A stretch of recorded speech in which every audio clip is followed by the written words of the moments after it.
আসসালামু আলাইকুম ভাইয়া, শুনতেছেন আমাকে?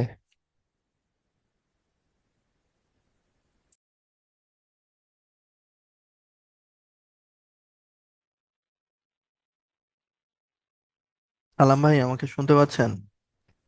জি ভাইয়া, জি। একদম ক্লিয়ার। ওকে। আচ্ছা, ঠিক আছে ভাই, আমি শুরু করে দিচ্ছি।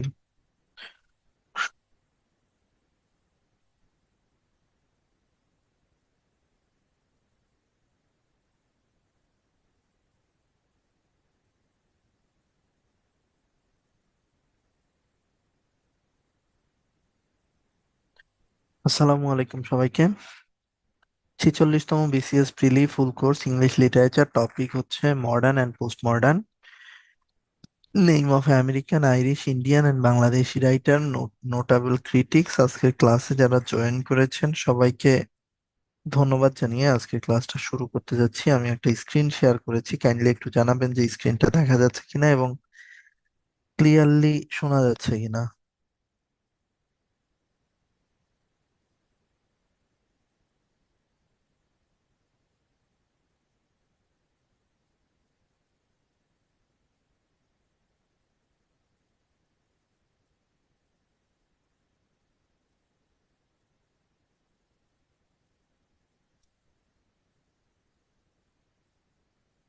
আচ্ছা, স্বাক্ষর বলছে আসসালামু আলাইকুম ভাই, এক্সাম নাকি ঈদের পর হবে শুনলাম। সো রুটিন যা আছে ওভাবেই চলবে নাকি চেঞ্জ হবে? ডেইলি দুটা করে ক্লাস শেষ করা যাচ্ছে না। স্বাক্ষর একটু টেক্সটটা কিউ অ্যান্ড এ তে দেন। সালাম ভাই হচ্ছে আমাদের মানে, কি বলে আপনার উত্তরণের যারা হচ্ছে অ্যাডমিনিস্ট্রেশনে আছেন, যারা এ ব্যাপারে ডিসিশন দিতে পারবেন তাদের সাথে কথা বলে এটার একটা অ্যান্সার দেবার চেষ্টা করবে। আমিও শুনলাম যে এক্সাম হচ্ছে আপনার ঈদের পরে চলে যাচ্ছে। যদি তাই হয় তাহলে আসলে এত প্রেসার না নিলেও চলে আর কি। সেই হচ্ছে আর কি অবস্থা। শুভ সন্ধ্যা আপু। আমরা তাহলে ক্লাসটা শুরু করি, হ্যাঁ? দুইটা ক্লাস আসলে মানে কি বলে আপনার খুব প্রেসার হয়ে যায় আসলে, এটা তো অবশ্যই সত্য কথা। শেষ করা এবং এই জিনিসগুলা পড়া, মাথায় নেয়া, কিন্তু আসলে করবেনও বাকি। এখন চলে ফেব্রুয়ারি, ধরেন ঈদের পরে যদি নেয় তাও আসলে সময় আছে কয় মাস, 2 মাস। আপনাদের কিন্তু প্রিলির পড়াশোনা দেখা গেছে, যদি এখন আপনাদের ফার্স্ট রিভিশন চলে তাহলে পরীক্ষার আগে মিনিমাম 2বার রিভিশন দিয়ে তারপরে সিটে বসতে হবে আর কি, তা না হলে কনফিডেন্স পাবেন না। সো আসলে খুব বেশি সময়ও নেই, এই টাইমটাই এরকম আসলে। যারা ফার্স্ট টাইম প্রিলি দিচ্ছেন তাদের জন্য মানে সবকিছু আসলে এখন কি বলবো, হজম করাটা খুব টাফ। মানে এত এত পড়াশোনা, এত কিছু হজম করা, ম্যাক্সিমাম জিনিসই তো মুখস্থ করা টাইপের। হজম করাটা টাফ ফার্স্ট টাইম যারা প্রিলি দিচ্ছেন। সেকেন্ড টাইম থেকে দেখবেন যে এগুলা খুব ডাল ভাত হয়ে যাবে। 10 দিন 15 দিন রিভিশন দিয়ে গিয়ে পরীক্ষায় বসলেই দেখবেন যে প্রিলি কোয়ালিফাই করতে পারতেছেন আর কি, মানে প্যাটার্নটা ধরে ফেলতে পারলে। যাই হোক, দেখেন আজকের টপিকটা দুইটা টপিক আর কি, মডার্ন অ্যান্ড পোস্ট মডার্ন, কিন্তু আসলে পড়াশোনা খুব অল্প। রিজনটা হচ্ছে কি, এখানে পড়লে আপনি প্রচুর নোটেবল রাইটার্স এর লেখা পড়তে পারবেন, কিন্তু অ্যাকচুয়ালি লাগে হচ্ছে 3-4 জনের রাইটিং পড়া আর কি। কারণ প্রশ্ন 3 4 5, ম্যাক্সিমাম ধরেন 10 জন নিয়ে আমরা আলোচনা করতে পারি, এর বেশি লাগে না। রিজন হচ্ছে কি, এখান থেকে প্রশ্ন কম হয় এবং দ্বিতীয়ত হচ্ছে এটা হিউজ একটা টপিক। সো আপনি যখন এটা পড়বেন তখন অন্য টপিকে কিন্তু আপনার টাইম ইনভেস্টমেন্ট কমতে থাকবে। সো একটা টপিক যেখান থেকে প্রশ্ন আসার প্রবাবিলিটি খুবই কম, সেখানে সেই টপিকের পেছনে আপনি অনেক সময় দিচ্ছেন, পরে দেখা গেল সেখান থেকে পরীক্ষায় কোশ্চেনই আসলো না। সো দেখা গেছে যে আলটিমেটলি আপনাদের উপরেও প্রেসার বেশি হয়ে যায়। জান্নাতুল একটা কোশ্চেন করছে যে কোন কোন টপিক থেকে কোশ্চেন বেশি আসে। আমি শুরুর থেকে 3টা টপিক আপনাদের বলেছি যে 3টা টপিক থেকে বেশি কোশ্চেন আসে। একটা হচ্ছে রোমান্টিক এজ, একটা হচ্ছে এলিজাবেথান এজ, যেখানে শেক্সপিয়ারের লেখাটা আছে, এলিজাবেথান এজ। এরপরে সব থেকে ইম্পর্টেন্ট হচ্ছে ভিক্টোরিয়ান এজ। এর পরে যদি পড়তে চান তাহলে হচ্ছে দ্য এইজ অফ পোপ। এই চারটা এইজ থেকে সব থেকে বেশি কোয়েশ্চেন আসে। ধরেন 15 মার্কসের ভেতরে 10 মার্কসের উপরে কোয়েশ্চেন এই চারটা টপিক থেকেই আসবে। ওকে, সো মডার্ন এইজে অনেক রাইটার আছে, পড়তে চাইলে তো আসলে পড়ার শেষ নাই, কিন্তু এখান থেকে নোটেবল রাইটার যারা বিসিএস এর জন্য ইম্পর্টেন্ট এদের সংখ্যাটা তুলনামূলক কম।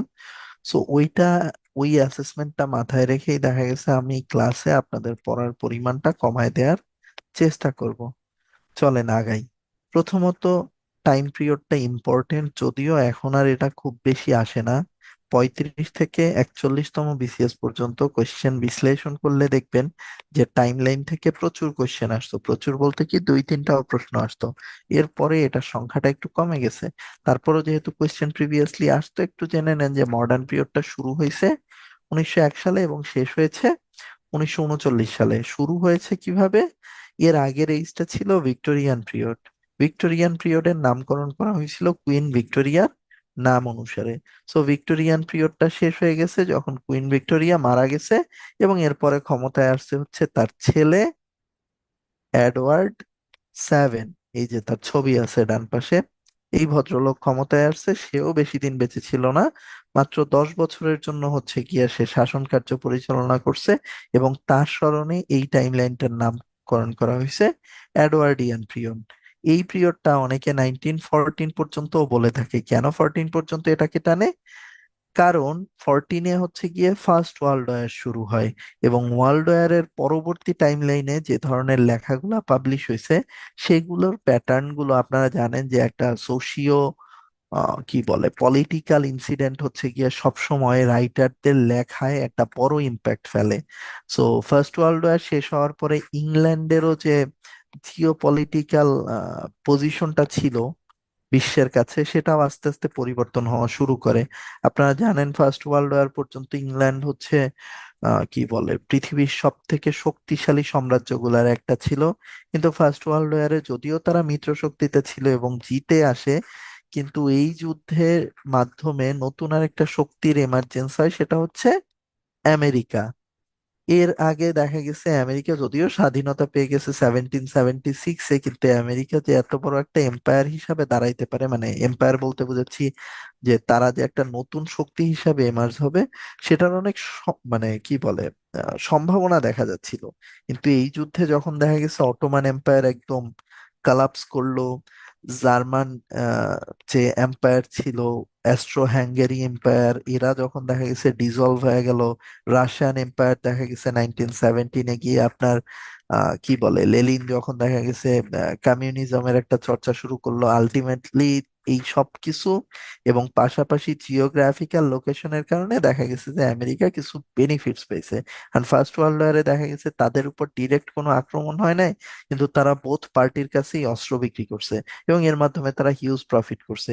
এবং যুদ্ধটা যখন দেখা গেছে মোটামুটি ডিসাইডেড যে কারা জিতবে, তখন তারা সেই যুদ্ধে তাও হচ্ছে প্যাসিভলি আসলে পার্টিসিপেট করছে। সো এই কারণে দেখা গেছে যে 14 পর্যন্ত যে টাইম লাইনটা ছিল প্রথম বিশ্বযুদ্ধের আগ পর্যন্ত, এই সময় সাহিত্য চর্চার প্যাটার্নটা একরকম ছিল। এবং যখন দেখা গেছে জর্জ জর্জ 5 আবার কি বলে রাজা হিসাবে আবির্ভূত হয়েছে এবং সাহিত্য রচনার প্যাটার্নটা পরিবর্তন হয়ে গেছে, তখন মডার্ন পিরিয়ডের সেকেন্ড ফেজ যেটাকে বলা হয়েছে জর্জিয়ান পিরিয়ড, সেই পিরিয়ডটা শুরু হয়েছে। এটার টাইম লাইনটা ছিল 1910 টু 1939। 39-এও একটা ইম্পর্টেন্ট ইনসিডেন্ট ঘটে, সেটা কি সেকেন্ড ওয়ার্ল্ড ওয়ারটা শুরু হয়ে যায়। তো বুঝতেই পারতেছেন মডার্ন পিরিয়ডের যে টাইমগুলো, এগুলোর উপরে বড় দুইটা প্রভাব বিস্তার করছে ফার্স্ট ওয়ার্ল্ড ওয়ার এবং সেকেন্ড ওয়ার্ল্ড ওয়ার। এখান থেকে পড়তে হবে কি, শুধুমাত্র এই টাইম লাইন দুইটা জানলেই চলবে, মডার্ন টাইম পিরিয়ডের টাইম লাইনটা সম্পর্কে জানলেই চলবে। চলে আসেন, এই যে বিখ্যাত রাইটার কে কে ছিল, সর্বপ্রথম কে কোন বংশোদ্ভূত ছিল এটা ম্যাটার করে। এখান থেকে প্রশ্ন আসে যে আইরিশ বংশোদ্ভূত রাইটার কে, স্কটিশ বংশোদ্ভূত রাইটার কে, তারপরে কে হচ্ছে গিয়া ব্রিটিশ কিন্তু পরবর্তীতে আমেরিকায় মাইগ্রেট হয়ে তার লেখালেখি শুরু করছিল, কে আমেরিকান কিন্তু দেখা গেছে ইংল্যান্ডে এসে তার লেখালেখি শুরু করছিল। এই প্রশ্নগুলা হচ্ছে ঘুরায় ফিরাইয়া আসে। তার মানে এই স্লাইডটা হচ্ছে ইম্পর্টেন্ট, তার ভেতরে যারা রেড কালারে লেখা তারা আরো বেশি ইম্পর্টেন্ট। জিবি শ, ইনি হচ্ছেন গিয়ে মডার্ন এজের খুব বিখ্যাত একজন নাট্যকার, এবং ইংরেজি সাহিত্যে তার স্থানটা হচ্ছে শেক্সপিয়ারের পরে সব থেকে প্রসিদ্ধ নাট্যকার হিসেবে।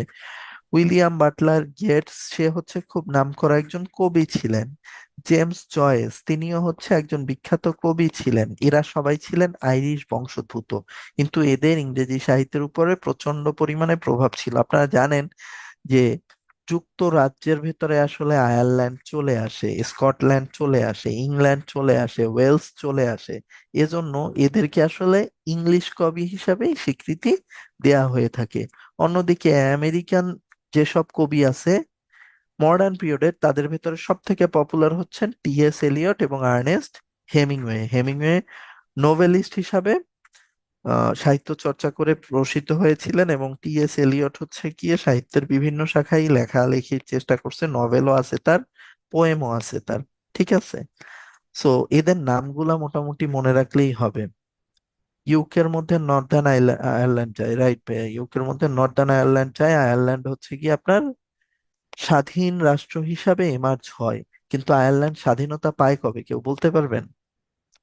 আয়ারল্যান্ড স্বাধীনতা পায় কবে?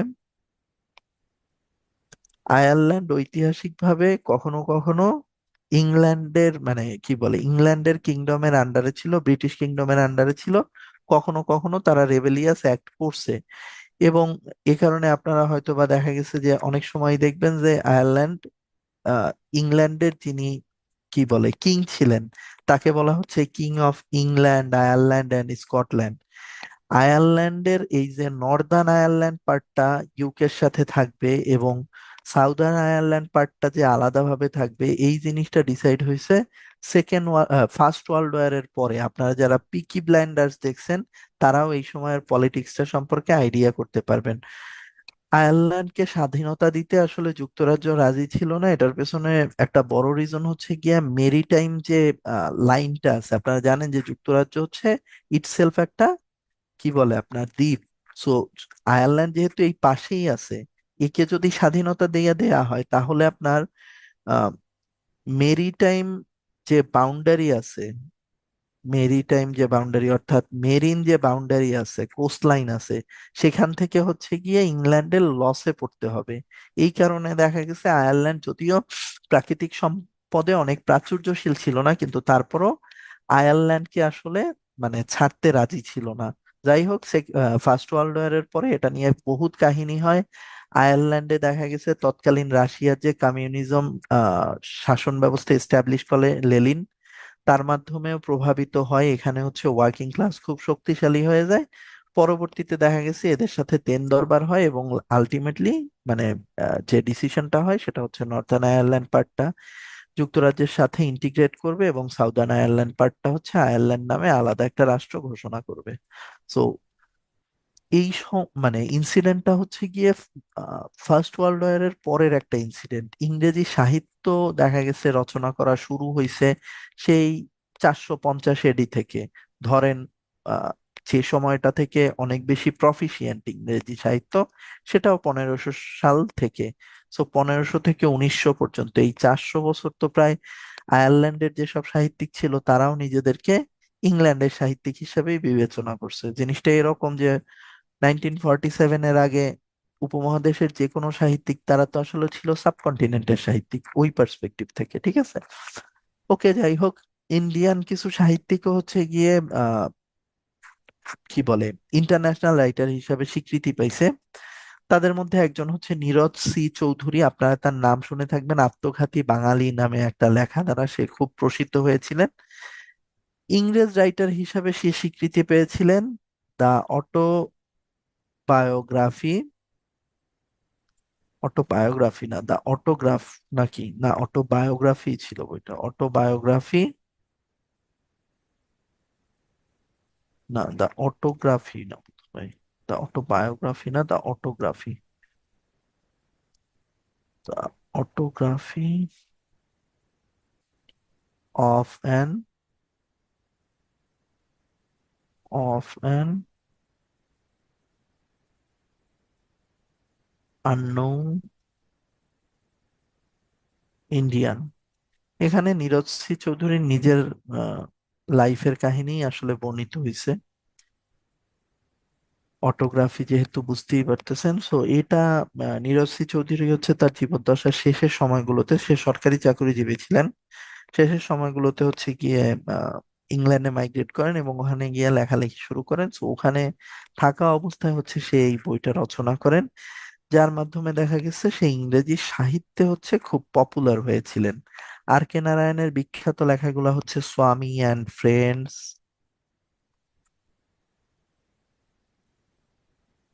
এর ট্রিলজি। এদের লেখা কখনো পরীক্ষায় আসে নাই, তারপরও একজন কি বলে ভারতীয় কিভাবে দেখা গেছে ব্রিটিশ রাইটার হিসেবে সুখ্যাতি পাইলো, সেটা জানার জন্যই আসলে দুইটা লেখার নাম এখানে লেখা। আপনারা এখান থেকে যে জিনিসটা মুখস্থ করবেন সর্বপ্রথম, সেটা হচ্ছে আইরিশ যেসব কবি এবং সাহিত্যিক আছে তাদের নামগুলো মুখস্থ করবেন। আমেরিকান যারা আছে তাদেরটা মুখস্থ করবেন, ইন্ডিয়ান যারা আছে তাদেরটা মুখস্থ করবেন। সেক্ষেত্রে যেটা হবে, বাকি যারা থাকবে তারা হচ্ছে ব্রিটিশ, এটা বুঝতে সুবিধা হবে। ব্রিটিশ যারা আছে সবার নাম আসে না পরীক্ষায়, obviously. Joseph Conrad important, William Somerset মঘাম important, George Orwell important, Rudyard Kipling, H G Wells, John Galsworthy important, Bertrand Russell, Forster, এদের জাস্ট নামটা শিখেন। ডিএইচ লরেন্স তো ভেরি ভেরি ইম্পর্টেন্ট। যাই হোক, জাতীয়তা নিয়ে প্রশ্ন আসতে পারে, এজন্য এদের নামগুলা জাস্ট মনে রাখতে হবে কি জন্য। এ ধরনের প্রশ্ন আসতে পারে নিচের কে মডার্ন এজের রাইটার, সেক্ষেত্রে দেখা গেছে এই নামগুলা যদি আপনি জানেন সেক্ষেত্রে অ্যান্সার করতে পারবেন ওই প্রশ্নগুলো। Okay, famous Nobel prize winners of modern age. কেউ কি বলতে পারবেন যে ইংরেজি সাহিত্যে, সরি ইংরেজি সাহিত্যে বলতেছি, প্রথম কত সাল থেকে সাহিত্যে নোবেল দেয়া শুরু করছে? সাহিত্যে প্রথম নোবেল কত সালে?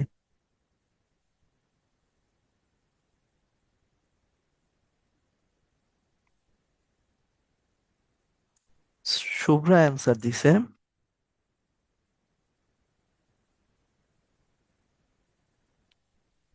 আর কারো কাছে অ্যান্সার নাই? সুখী দিছে। আচ্ছা, যারা অ্যান্সার দিচ্ছেন অ্যান্সার গুলো ঠিক হয়েছে। সো মডার্ন এজটা শুরু হয়েছে 1901 সালে, সাহিত্যে নোবেলও শুরু হয়েছে 1901 সালে।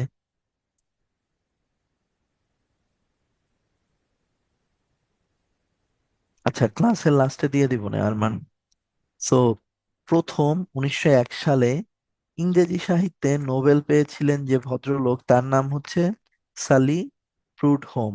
উনি বেসিক্যালি একজন ফ্রেঞ্চ রাইটার ছিলেন, ফ্রেঞ্চ রাইটার। সো এটারে আইরনি অফ ফেইটও বলতে পারেন যে ফরাসি একজন রাইটার হচ্ছে গিয়ে সর্বপ্রথম নোবেল প্রাইজ পেয়েছিলেন ইংরেজি সাহিত্যে তার কন্ট্রিবিউশনের জন্য। রুডিয়ার্ড কিপলিং, উনি নোবেল লাভ করেছিলেন 1907 সালে। রুডিয়ার্ড কিপলিং যে বইটার জন্য নোবেল প্রাইজ পেয়েছিলেন, এই বইটা, গল্পটা আপনারা সবাই, আমি আমার ধারণা শুনছেন। বইটার নাম হচ্ছে দ্য জাঙ্গল বুক। মোগলির গল্প আমরা সবাই শুনছি। সো এই দ্য জাঙ্গল বুকের জন্য রুডিয়ার্ড কিপলিং হচ্ছে 1907 সালে নোবেল প্রাইজ লাভ করেন। ডাব্লিউ বি ইয়েটস, ওনাকে আমরা সব থেকে বেশি প্রুডহোম কোন বইয়ের জন্য পাইছি এটা লাগবে না ভাইয়া, খুব দাঁত খিচে যায় এরকমের একটা বই নামটা। সো ওইটার মানে নাম না জানলেও চলবে, ঠিক আছে। যতটুকু লাগবে অতটুকু বলে দিচ্ছি, জান্নাতুল, বেশি শিখলে কিন্তু বিপদে পড়বেন। ডাব্লিউ বি ইয়েটস, ইয়েটস হচ্ছে গিয়ে কিপলিং রোমান্টিক এইজে কেমনে থাকে ভাইয়া, সে কত বছর বাঁচছে? রোমান্টিক এইজ হচ্ছে 1798 থেকে 1832। যদি আমি ধরে নেই যে সে মানে একদম 32-এর দিকেও লেখা প্রকাশ করে, তাহলেও তার বয়স ছিল 20 বছর। আবার মডার্ন এইজেও এসে লিখছে, ভিক্টোরিয়ানে ছিল, রাইট? যাই হোক, ডাব্লিউ বি ইয়েটস উনি কি জন্য পপুলার ছিলেন? আমরা তাকে সব থেকে বেশি চিনি কি কারণে? আপনারা অবশ্যই জানেন যে বাংলা সাহিত্যের প্রবাদ পুরুষ রবীন্দ্রনাথ ঠাকুর, সে কি জন্য হচ্ছে গিয়া নোবেল পাইছিল? তার গীতাঞ্জলি নামে একটা বই ছিল। সেই বইয়ের কবিতাগুলোকে ইংরেজিতে ট্রান্সলেট করা হয়েছিল, এবং সেই বইটা যখন পাবলিশ করা হয় তখন সেই বইয়ের সম্পাদনা এবং ভূমিকা লিখছিলেন হচ্ছে গিয়ে ডাব্লিউ বি ইয়েটস। উনি 1923 সালে হচ্ছে নিজেও নোবেল প্রাইজ পেয়েছিলেন।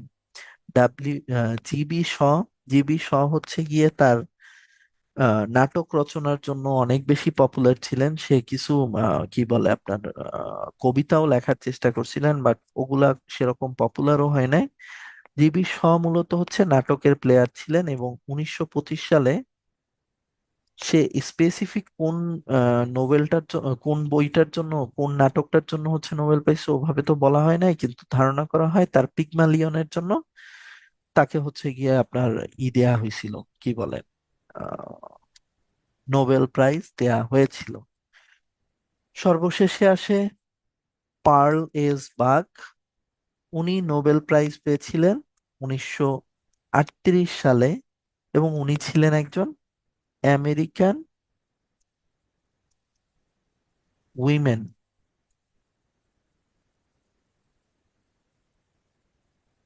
পাঠ্য আমি ক্লাসের লাস্টে করে দিব না। উনি একজন আমেরিকান উইমেন রাইটার ছিলেন, এবং উইমেনদের ভেতরে তিনি সর্বপ্রথম হচ্ছে গিয়ে আপনার সাহিত্যে নোবেল প্রাইজ পেয়েছিলেন। ঠিক আছে। সো এই ডেট গুলা লেখার পেছনে রিজন হচ্ছে কত সালে নোবেল পেয়েছিলেন এ ধরনের প্রশ্ন প্রিভিয়াসলি এসেছিল। এজন্য ডিটেলস যেগুলা আসার মতো আছে মোটামুটি সেগুলা দেয়া হয়েছে। এর বাইরে বার্ট্রান্ড রাসেল কবে নোবেল পেয়েছেন এটাও প্রশ্ন আসতে পারে, যেহেতু রাসেলকেও আসলে সাহিত্যের লোক হিসাবে ইনক্লুড করার চেষ্টা হয়েছে, করা হয়েছে, যদিও তিনি দার্শনিক ছিলেন মূলত। যাই হোক, বার্ট্রান্ড রাসেল হচ্ছে গিয়ে 1950-তে নোবেল প্রাইজ পেয়েছিলেন। সো এইগুলা জানলেই হবে সাহিত্যের প্রশ্নের জন্য। ভাইয়া দিয়ে দিব না, দিয়ে দিব না। আপনারা যারা যারা ড্রাইভের লিংক চাচ্ছেন আমি দিয়ে দিব না। এই প্রশ্ন অলরেডি 3-4 জন করে ফেলছেন, তো আমি ক্লাসের লাস্টে দিয়ে দিব, এটা নিয়ে টেনশন করেন না। বারবার দেখা গেছে ক্লাসের টপিক থেকে আপনাদের কোশ্চেনের দিকে গিয়ে ডিরেইলড হয়ে যাচ্ছি। হ্যাঁ, নোট দিয়ে দিব ভাইয়া, নোট নিয়ে টেনশন করেন না। নোট আরো যা যা আছে, লাগে আপনাদের ম্যাথের নোটও দিয়ে দিব। ঠিক আছে, রিটেনের ম্যাথের নোটও দিয়ে দিব। নোট দিয়ে আমি কি করব বলেন? আমি তো আলাদাভাবে পড়াই না, উত্তরণেই পড়াই। সো আপনাদের নোট দেয়া, আপনাদের ক্যাডার বানানো, এটাই আমার দায়িত্ব। হয়তোবা অনেকে মেইল দেন, এজন্য সবাইরে নোট পৌঁছে দিতে পারি না। যা যা আছে নোট ম্যাক্সিমামই আসলে প্রিলির নোট আসলে ওইভাবে এই 3টা সাবজেক্টই ছিল। আর নোট ওরকম ছিল না। রিটেনের অনেক নোট ছিল, কিন্তু এগুলা আসলে সফট কপি বানানোর আর এনার্জি ছিল না, ওগুলা ফেলে দিছি। যা টুকটাক আছে আপনারা যখন রিটেন দিবেন তখন ওগুলাও দিয়ে দিব না। ঠিক আছে, সমস্যা নাই। ওকে, আসেন একটু পড়াশোনায় থাকি আমরা। হেনরি জেমস, ওনাকে নিয়ে কখনো মানে বিসিএস এ প্রশ্ন আসে নাই। উনি বেসিক্যালি পপুলার কেন? ওনাকে বলা হয় কি transitional figure between Literary nationalism and modernism. অর্থাৎ ন্যাশনালিজমের লেখার যে বৈশিষ্ট্যগুলো এবং মডার্নিজমের লেখার যে বৈশিষ্ট্যগুলো, এই দুইটা জিনিসকে হচ্ছে গিয়ে আলাদা করা হয়েছিল হচ্ছে গিয়ে ওনার লেখার বৈশিষ্ট্যের মাধ্যমে। ঠিক আছে। ওনার সব থেকে বিখ্যাত লেখা হচ্ছে গিয়ে the portrait of a lady. এটা ওনার খুব বিখ্যাত একটা নোবেল, যেটার প্রোটাগনিস্ট ছিলেন ইজাবেল আর্চার, যিনি মূলত একজন ইয়াং আমেরিকান উইমেন থাকে।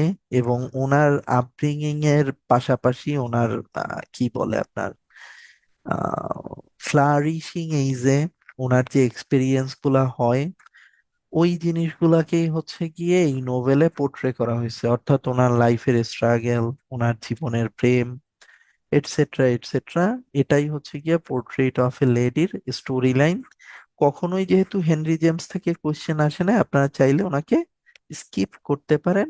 যদি মন চায় শিখবেন, তাহলে ওনার দুইটা দুইটা লেখা জানলেই হবে: the portrait of a lady, the ambassadors, এটা নন ক্যানারে একবার আসছিল। দ্য অ্যাম্বাসেডর কার লেখা? এর বাইরে দ্য ইউরোপিয়ান, দ্য বস্টোনিয়ান্স, এগুলা চাইলে যারা অনেক শিখতে চাচ্ছেন তারা এই চারটা বইয়ের নাম শিখতে পারেন, যে এই বইগুলার অথর হচ্ছেন হেনরি জেমস। ওকে। ওনার বিখ্যাত পোয়েম গুলার মধ্যে আর ট্রাজেডি অফ হিরোর এবং আ প্যাশনেট পিলগ্রিম, এই দুইটা নাম শিখতে পারেন। রিজন কি? দা প্যাশনেট পিলগ্রিম নামে শেক্সপিয়ারের একটা কবিতা আছে।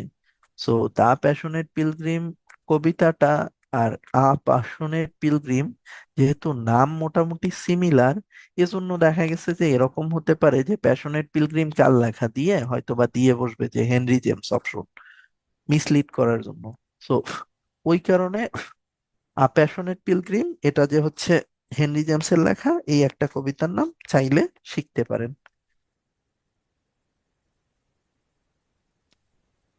নেক্সট হচ্ছে আপনার George Bernard Shaw. George Bernard Shaw হচ্ছে গিয়ে উইলিয়াম শেক্সপিয়ারের পরে দ্বিতীয় সেরা ব্রিটিশ নাট্যকার হিসেবে আখ্যায়িত এবং স্বীকৃত।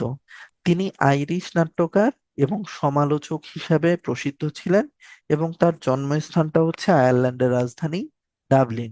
তার প্রকাশিত নাটকের সংখ্যা লাগবে না। তার টাইটেলটা ভেরি ভেরি ইম্পর্টেন্ট। তাকে বলা হয় father of modern English literature. Father of English literature বলা হয় উইলিয়াম শেক্সপিয়ারকে, এবং father of modern English literature বলা হয় জর্জ বার্নার্ড শকে। দুইজনের টাইটেল যেহেতু অলমোস্ট সিমিলার, এজন্য দেখা গেছে টাইটেল, মানে টাইটেল রিলেটেড কোশ্চেনে একটু খেয়াল রাখেন, আবার ভুল যাতে না হয়। তার রচিত নাটক সমূহকে ড্রামা অফ আইডিয়ালস বলা হয়ে থাকে, কারণ তিনি হচ্ছে গিয়ে ড্রামা অফ আইডিয়াস নামে প্রসিদ্ধ। কারণ হচ্ছে গিয়ে তার নাটকে ড্রামা বলতে যে জিনিসটা বোঝানো হয়, অর্থাৎ একটা জিনিসকে হচ্ছে গিয়ে অনেক পেঁচায় পোর্ট্রে করা, ওই জিনিসটা করার সবসময় একটা কি বলে, একটা সাবকনশাস একটা ট্রাই থাকতো। তিনি প্রথম ব্যক্তি যিনি একই সাথে নোবেল পায় এবং একাডেমি অ্যাওয়ার্ড পায়। একাডেমি অ্যাওয়ার্ড পায় তার যে বিখ্যাত নাটক আছে পিগমালিয়ন, এই পিগমালিয়ন দিয়ে মুভি বানানো হয়, এবং ওই মুভির হচ্ছে গিয়ে আপনার চিত্রগ্রাহক হিসাবে, চিত্রগ্রাহক বলে না, কাহিনীকার বলে, কাহিনীকার হিসাবে হচ্ছে গিয়ে তিনি অস্কার পেয়েছিলেন। আচ্ছা, এই তো এখানেই লেখা ছিল পিগমালিয়ন নাটকের জন্য 1925 সালে হচ্ছে উনি নোবেল পেয়েছিলেন। সো ওনার ক্ষেত্রে কি কি মনে রাখতে হবে? ওনার টাইটেলটা ইম্পর্টেন্ট, কবে নোবেল পেয়েছেন এটা ইম্পর্টেন্ট। ভাইয়া, ইংলিশ লিটারেচারে স্লাইড পড়াও লাগবে না, আপনি স্লাইড পড়েন না, আপনি হচ্ছে ওই যে একটা নোট শেয়ার করছি আমি, ওই নোটটা পড়েন তাহলেই হবে। স্লাইড পড়লে অনেক বেশি পড়তে হবে। ওকে। সো তার, হ্যাঁ, এই অভ্যাসটা তো খুব বাজে অভ্যাস। এই জান্নাতুলের প্রশ্নটা আপনাদের সাথে শেয়ার করি, এই অভ্যাস আমারও ছিল। ভাইয়া, আমার একটা সমস্যা যে কিছু পড়তে গেলে মনে হয় সব পড়ি, মনে হয় যদি এক্সামে এসে যায় সব পড়ে আবার মনেও থাকে না। আপনাদের মানে ক্লাসটা যেহেতু ছোট, এজন্য হচ্ছে একটা গল্প বলি 2 মিনিট সময় নিয়ে। আপনারা যখন বিসিএস এর রিটেনের প্রশ্ন দেখবেন, দেখবেন যে বাংলাদেশ এই টপিকটায় একটা প্রশ্ন আছে। প্রশ্নটা হচ্ছে 1947 থেকে 1971 পর্যন্ত ইতিহাসের গুরুত্বপূর্ণ যে বিষয়াদি সেই জিনিসগুলোর হচ্ছে বর্ণনা করুন, এরকম একটা রিটেন প্রশ্ন সবসময় বাংলাদেশে আসে। লাস্ট রিটেন গেল কত, 45, হ্যাঁ 45-এও দেখলাম এই প্রশ্নটা আসছে, এই প্রশ্নটার নাম্বার হচ্ছে 20। সো আমার ফার্স্ট বিসিএস রিটেন ছিল 38। ওই রিটেনে আমি এই প্রশ্নটা যখন অ্যান্সার করতে গেছি, আমি কিন্তু বাসার থেকে প্রিপেয়ার হয়ে গেছি যে প্রত্যেকটা 20 মার্কসের প্রশ্নের জন্য রিটেনে আপনি সময় পাবেন 24 মিনিট।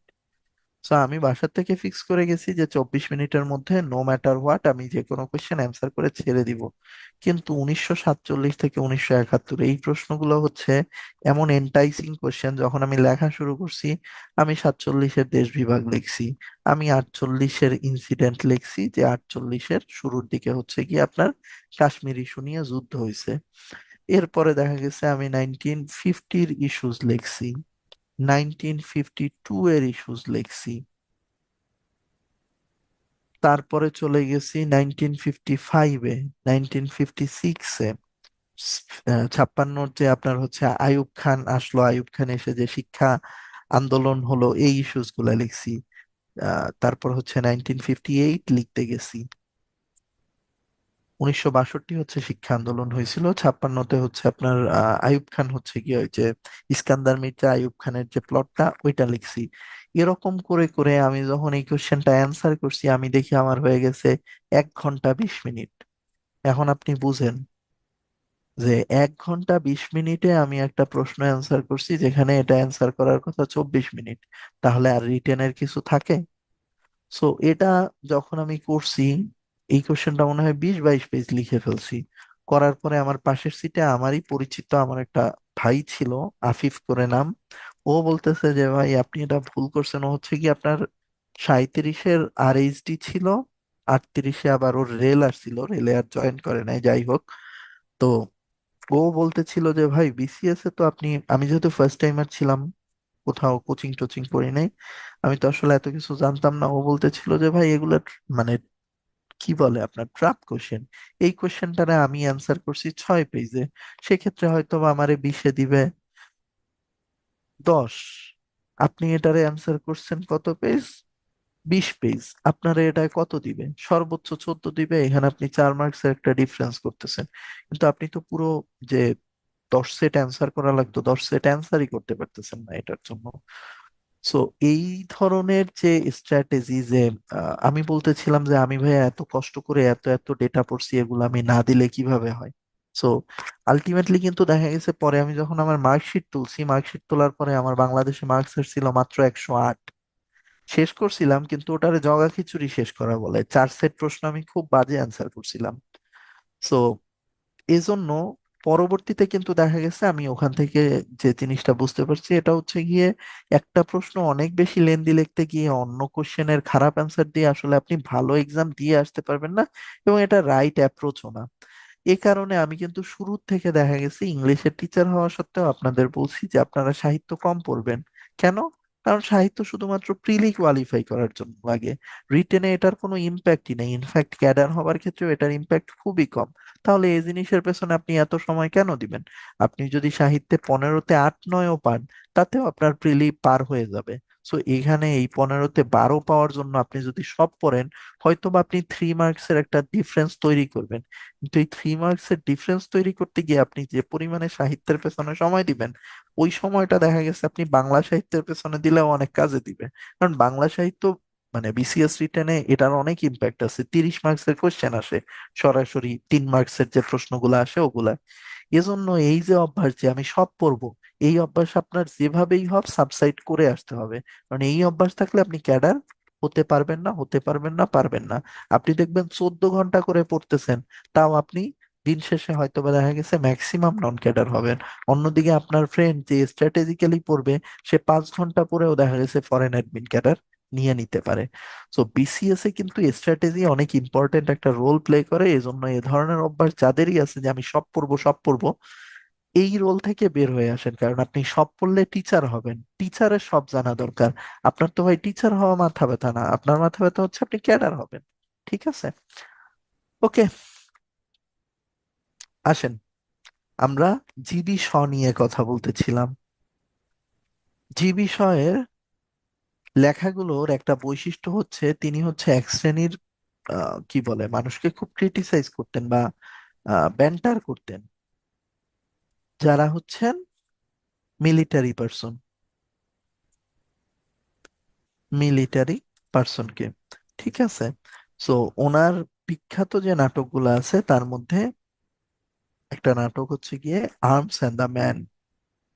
এই আর্মস অ্যান্ড দ্য ম্যান এই নাটকে বেসিক্যালি তিনি হচ্ছে গিয়ে মিলিটারিদের খুব ইনসাল্ট করছেন।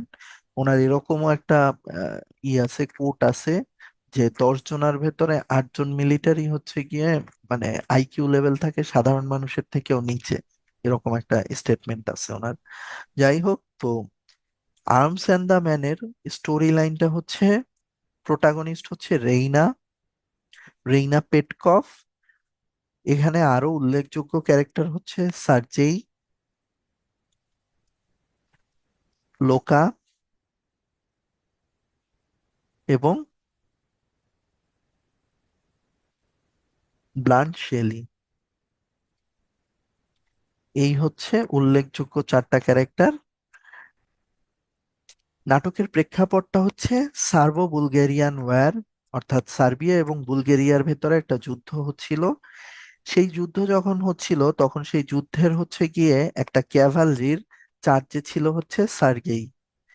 এই সার্গেই হচ্ছে গিয়ে রেইনার কি বলে আপনার পানি প্রার্থী ছিলেন, অর্থাৎ যুদ্ধ শেষে রেইনার সাথে এসে তার বিয়ে হবে, রেইনার বাবার সাথে এরকমের একটা কমিটমেন্ট ছিল সার্গেইর।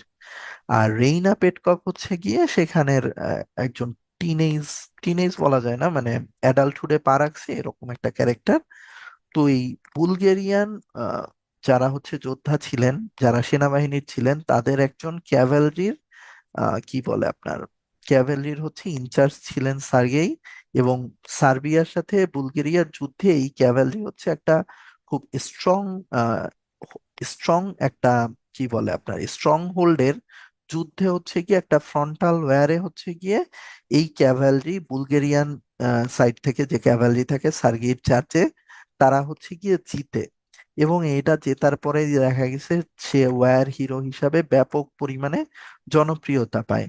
তো ওই যুদ্ধটা থেকে যখন আহ সার্বিয়ার সাথে এই যুদ্ধটা হয়, ওই যুদ্ধ থেকে হচ্ছে গিয়ে সার্বিয়ার হয়ে একজন মার্সেনারি বলে এদেরকে, যারা টাকার বিনিময়ে যুদ্ধ করে, এরকম একজন মার্সেনারি হচ্ছে গিয়া পালায় ওখান থেকে। পালায়া সে এসে আশ্রয় নেয় হচ্ছে রেইনাদের যে বাড়িটা থাকে সেখানেই। তো সেখানে এসে যখন সে আশ্রয় নেয় তখন তো দেখা গেছে যে স্বাভাবিকভাবেই তারা যেহেতু বুলগেরিয়ানদের সাপোর্টার ছিল, তারা আশ্রয় দেবার কথা না, কিন্তু রেইনা তারপরও মানবিক কারণে তাকে আশ্রয় দেয়। কজ এই যে ক্যারেক্টারটা থাকে ওনার নাম থাকে ব্লান্স লি। সো এই ব্লান্সলি হচ্ছে গিয়ে আসলে সে যুদ্ধ করতে চাইতো না, সে নিতান্ত বাধ্য হয়ে হচ্ছে গিয়ে যুদ্ধে মানে ওই যে টাকা পাবে এজন্য নাম লিখায়। এবং সে আসলে দেখা গেছে যুদ্ধের সময় তার পকেটে লজেন্স নিয়ে ঘুরতেছে, যে কাউরে সে কনভিন্স করার চেষ্টা করবে লজেন্স দিয়ে, গুলি করে না, এরকম একটা কনসেপ্ট থাকে। যাই হোক, তো আহ, রেইনা তো হচ্ছে গিয়ে তার কাছে সার্গেইর গল্প করে। গল্প করার পরে সার্গেই বলে যে তোমার যে ফিয়ান্সে সে আসলে একটা বোকা। তোমরা তো ভাবতেছো যে সে বিশাল কিছু জয় করে ফেলছে, কিন্তু আসলে এটা হয়েছে লাকিলি। কিরকম লাকিলি? তো সে বলে যে যেই স্ট্রং হোল্ডটায় হচ্ছে গিয়ে সার্বিয়ার সাথে বুলগেরিয়ার যুদ্ধটা হয়, সেই জায়গায় মূলত সার্বিয়ারই জেতার কথা ছিল, কারণ তাদের সৈন্য সংখ্যা অনেক বেশি ছিল এবং তাদের কাছে স্ট্রং আর্টিলারিও ছিল। কিন্তু দুর্ভাগ্যজনকভাবে সেটার প্লেসমেন্ট যেভাবে হওয়ার কথা বা কমান্ডারের যে কমান্ডটা যে সময় আসার কথা, এগুলার মিসম্যানেজমেন্টের কারণে বুলগেরিয়ানরা মানে হঠাৎ করে যে আক্রমণটা করে ওইটায় তালগোল পাকায় ফেলে সার্বিয়ানরা। কিন্তু অ্যাকচুয়ালি যদি তাদের যেরকম প্ল্যান ছিল সেরকম করতো, তাহলে বুলগেরিয়ানরা যে স্বল্প সংখ্যক সৈন্য নিয়ে ক্যাভালরি চার্জ করছিল তাতে তাদের মারা যাওয়ার কথা ছিল আসলে। সো যাই হোক, আলটিমেটলি দেখেন সবগুলা গল্পের পেছনে লাইন কি? লাইন হচ্ছে মিলিটারিরা যে তাদের যে সাকসেস স্টোরি গুলা সেগুলারে সে ফুটাইল হিসাবে উল্লেখ করার চেষ্টা করতেছে। তো যাই হোক, এই যে ব্লান্সলিকে যে রেইনা আশ্রয় দিছিল এই জিনিসটা হচ্ছে গিয়া লুকা সন্দেহ করে। এবং পরবর্তীতে এই যুদ্ধ থেকে যখন হচ্ছে গিয়া সার্গেই ফিরে আসে, আসার পরে দেখা গেছে লুকার সাথে আবার সার্গেইর একটা অবৈধ সম্পর্ক থাকে এবং লুকা সবসময় চায় যে সে যে সার্ভেন্ট সেই ক্লাস থেকে যাতে উপরের দিকে উঠে আসতে পারে। কিন্তু সার্গেই তার সাথে অ্যাফেয়ারে লিপ্ত থাকলেও তাকে আসলে স্ত্রী হিসাবে কি বলে আপনার যে মর্যাদাটা দেওয়া উচিত ওই মর্যাদাটা কখনো দিতে রাজি ছিল না। যাই হোক, পরবর্তীতে যুদ্ধ শেষে যখন সার্গেই আসে, রেইনার বাবার সাথে আবার যুদ্ধ নিয়ে কথা হয়, ওই সময় হচ্ছে গিয়ে ব্লান্সলি যাকে যুদ্ধের সময় আশ্রয় দেওয়া হয় তাকে একটা ক্লক পরিহিত মানে কি বলে পরিধান করার জন্য দেয়া হয়েছিল রেইনার বাবার। ওইটা ফেরত দিতে সে যখন আসে তখন দেখা গেছে আবার ওই ব্লান্সলির সাথে রেইনার দেখা হয়। রেইনা উপলব্ধি করতে পারে যে সে আসলে তার ফিয়ান্সেকে না, ব্লান্সলিকে ভালোবাসে। এবং আহ, সে যে যুদ্ধের সময় আশ্রয় দিছিল তাকে, এই জিনিসটা যখন দেখা গেছে সার্গেইর কাছে ফ্ল্যাশ হয়, তখন সার্গেইও হচ্ছে গিয়া বুঝতে পারে যে রেইনার সাথে আসলে ব্লান্সলিরই মিলন হওয়া উচিত, এবং সেও তার ভুল বুঝতে পেরে পরবর্তীতে হচ্ছে গিয়ে লুকাকে অ্যাকসেপ্ট করে। এবং আলটিমেটলি দুইটা কাপলেরই হচ্ছে গিয়ে একটা হ্যাপি এন্ডিং দেখানো হয়েছে নাটকে। সো এই ছিল আর্মস অ্যান্ড দ্য ম্যানের গল্প। এখান থেকে ক্যারেক্টার গুলা পরীক্ষার জন্য ইম্পর্টেন্ট, সো ক্যারেক্টার গুলা মনে রাখতে পারেন। নেক্সট যেটা ইম্পর্টেন্ট প্লে সেটা হচ্ছে গিয়ে সিজার অ্যান্ড ক্লিওপ্যাট্রা। আপনারা অ্যান্টনি অ্যান্ড ক্লিওপ্যাট্রা নামেও একটা নাটকের নাম শুনে থাকবেন, যেটা উইলিয়াম শেক্সপিয়ারের লেখা। অ্যান্টোনিয়ান ক্লিওপ্যাট্রার গল্পের সাথে সিজার অ্যান্ড ক্লিওপ্যাট্রার স্টোরি লাইনের কিছু সিমিলারিটি আছে, কারণ ক্লিওপ্যাট্রা যে ক্যারেক্টারটা তিনি হচ্ছেন গিয়ে মিশরের রানী ছিলেন, ক্লিওপ্যাট্রা 7 বলা হতো ওনাকে। উনি হচ্ছেন গিয়ে এই যে আহ, আহ, দেখা গেছে রোমান এম্পায়ারের করদ্রাষ্ট্র হওয়া সত্ত্বেও এত ক্ষমতাশালী হয়ে উঠেছিলেন, এটার পেছনে কিছু প্রবাদ পুরুষের হচ্ছে গিয়া ভূমিকা ছিল, যার মধ্যে জুলিয়াস সিজার একজন, মার্ক অ্যান্টোনিও একজন। জুলিয়াস সিজার ছিলেন সর্বপ্রথম, মানে সর্বপ্রথম বলতে ক্লিওপ্যাট্রার প্রথমত বিয়ে হয়েছিল মিশরীয় রাজাদের তৎকালীন যে ট্রেডিশন সেই অনুসারে তার ভাইয়ের সাথে। কিন্তু তার ভাই হচ্ছে গিয়ে মারা যায়, অনেকে বলে ক্লিওপ্যাট্রা নিজেই তাকে মারাইছিল। সেটা যেই হোক, ক্লিওপ্যাট্রা হচ্ছে গিয়ে তার ভাইয়ের মৃত্যুর পরে হচ্ছে গিয়ে মিশরের রানী হিসাবে এমার্জ হয়। এবং পরবর্তীতে যখন দেখা গেছে রোমানরা আপনার আহ, রোমানরা হচ্ছে গিয়ে আপনার মিশরকে যখন ইনভেড করে, মিশরকে আসলে ইনভেড করে রোমানরা বলতে কি, আপনারা এর নাম শুনে থাকবেন, Alexander the great. Alexander the গ্রেটেরই একজন সেনাবাহিনীর অফিসার ছিলেন, জেনারেল ছিলেন টলেমি। এই টলেমি হচ্ছে সর্বপ্রথম মিশর জয় করেন, এবং মিশর জয় করার পরে হচ্ছে গিয়ে রোমান এম্পায়ারের ভেতরে এর একটা করদ রাষ্ট্রের মর্যাদা দেওয়া হয়। সো জুলিয়াস সিজার আবার যখন দেখা গেছে আহ, রোমান সম্রাট হিসাবে এমার্জ হয়, তখন হচ্ছে গিয়ে ক্লিওপ্যাট্রা তার যাতে তার রাজ্যের যাতে অবস্থানটা সুদৃঢ় হয়, এজন্য রোমানদের সাথে যখন আলাপচারিতা বাড়ানো শুরু করে, তখন জুলিয়াস সিজারের নজরে আসেন এবং তাদের ভেতর একটা অ্যাফেয়ার হয়। এই অ্যাফেয়ার থেকে ক্লিওপ্যাট্রার একটা সন্তানও হয়। কিন্তু সেই সন্তানকে পরবর্তীতে হচ্ছে গিয়ে, মানে ক্লিওপ্যাট্রা প্রত্যাশা করছিল যে তাকে হচ্ছে গিয়ে রোমান কি বলে রোমান যে সাকসেসর যে লাইনটা থাকে সেই লাইনে ইনক্লুড করা হবে, অর্থাৎ সিজারের মৃত্যুর পরে সে হবে রোমান সম্রাট, এরকমের একটা স্বীকৃতি জুলিয়াস সিজার দিবে। কিন্তু জুলিয়াস সিজার সেটা করে না, সে হচ্ছে গিয়ে তার ভাইয়ের যে সন্তান থাকে তার কি বলে নেফিউকে হচ্ছে গিয়ে তার পরবর্তী রাজা হিসাবে ইলেক্ট করে রেখে যায়। এই যে টাইম লাইনটার গল্পটা আপনাদের বললাম, যে ক্লিওপ্যাট্রার সাথে তার অ্যাফেয়ার হওয়া, তাদের বাচ্চা হওয়া কিন্তু বাচ্চার স্বীকৃতি না দেয়া, পরবর্তীতে দেখা গেছে তার নেফিউকে স্বীকৃতি দিয়ে রেখে যাওয়া, এই জিনিসটাই হচ্ছে গিয়ে আপনার এই টোটাল স্টোরি লাইনে। হ্যাঁ ভাইয়া, আলেকজান্ডার তো মেসিডোনিয়ার ছিল, বেসিক্যালি গ্রিসেরও না, মেসিডোনিয়ার ছিল। তো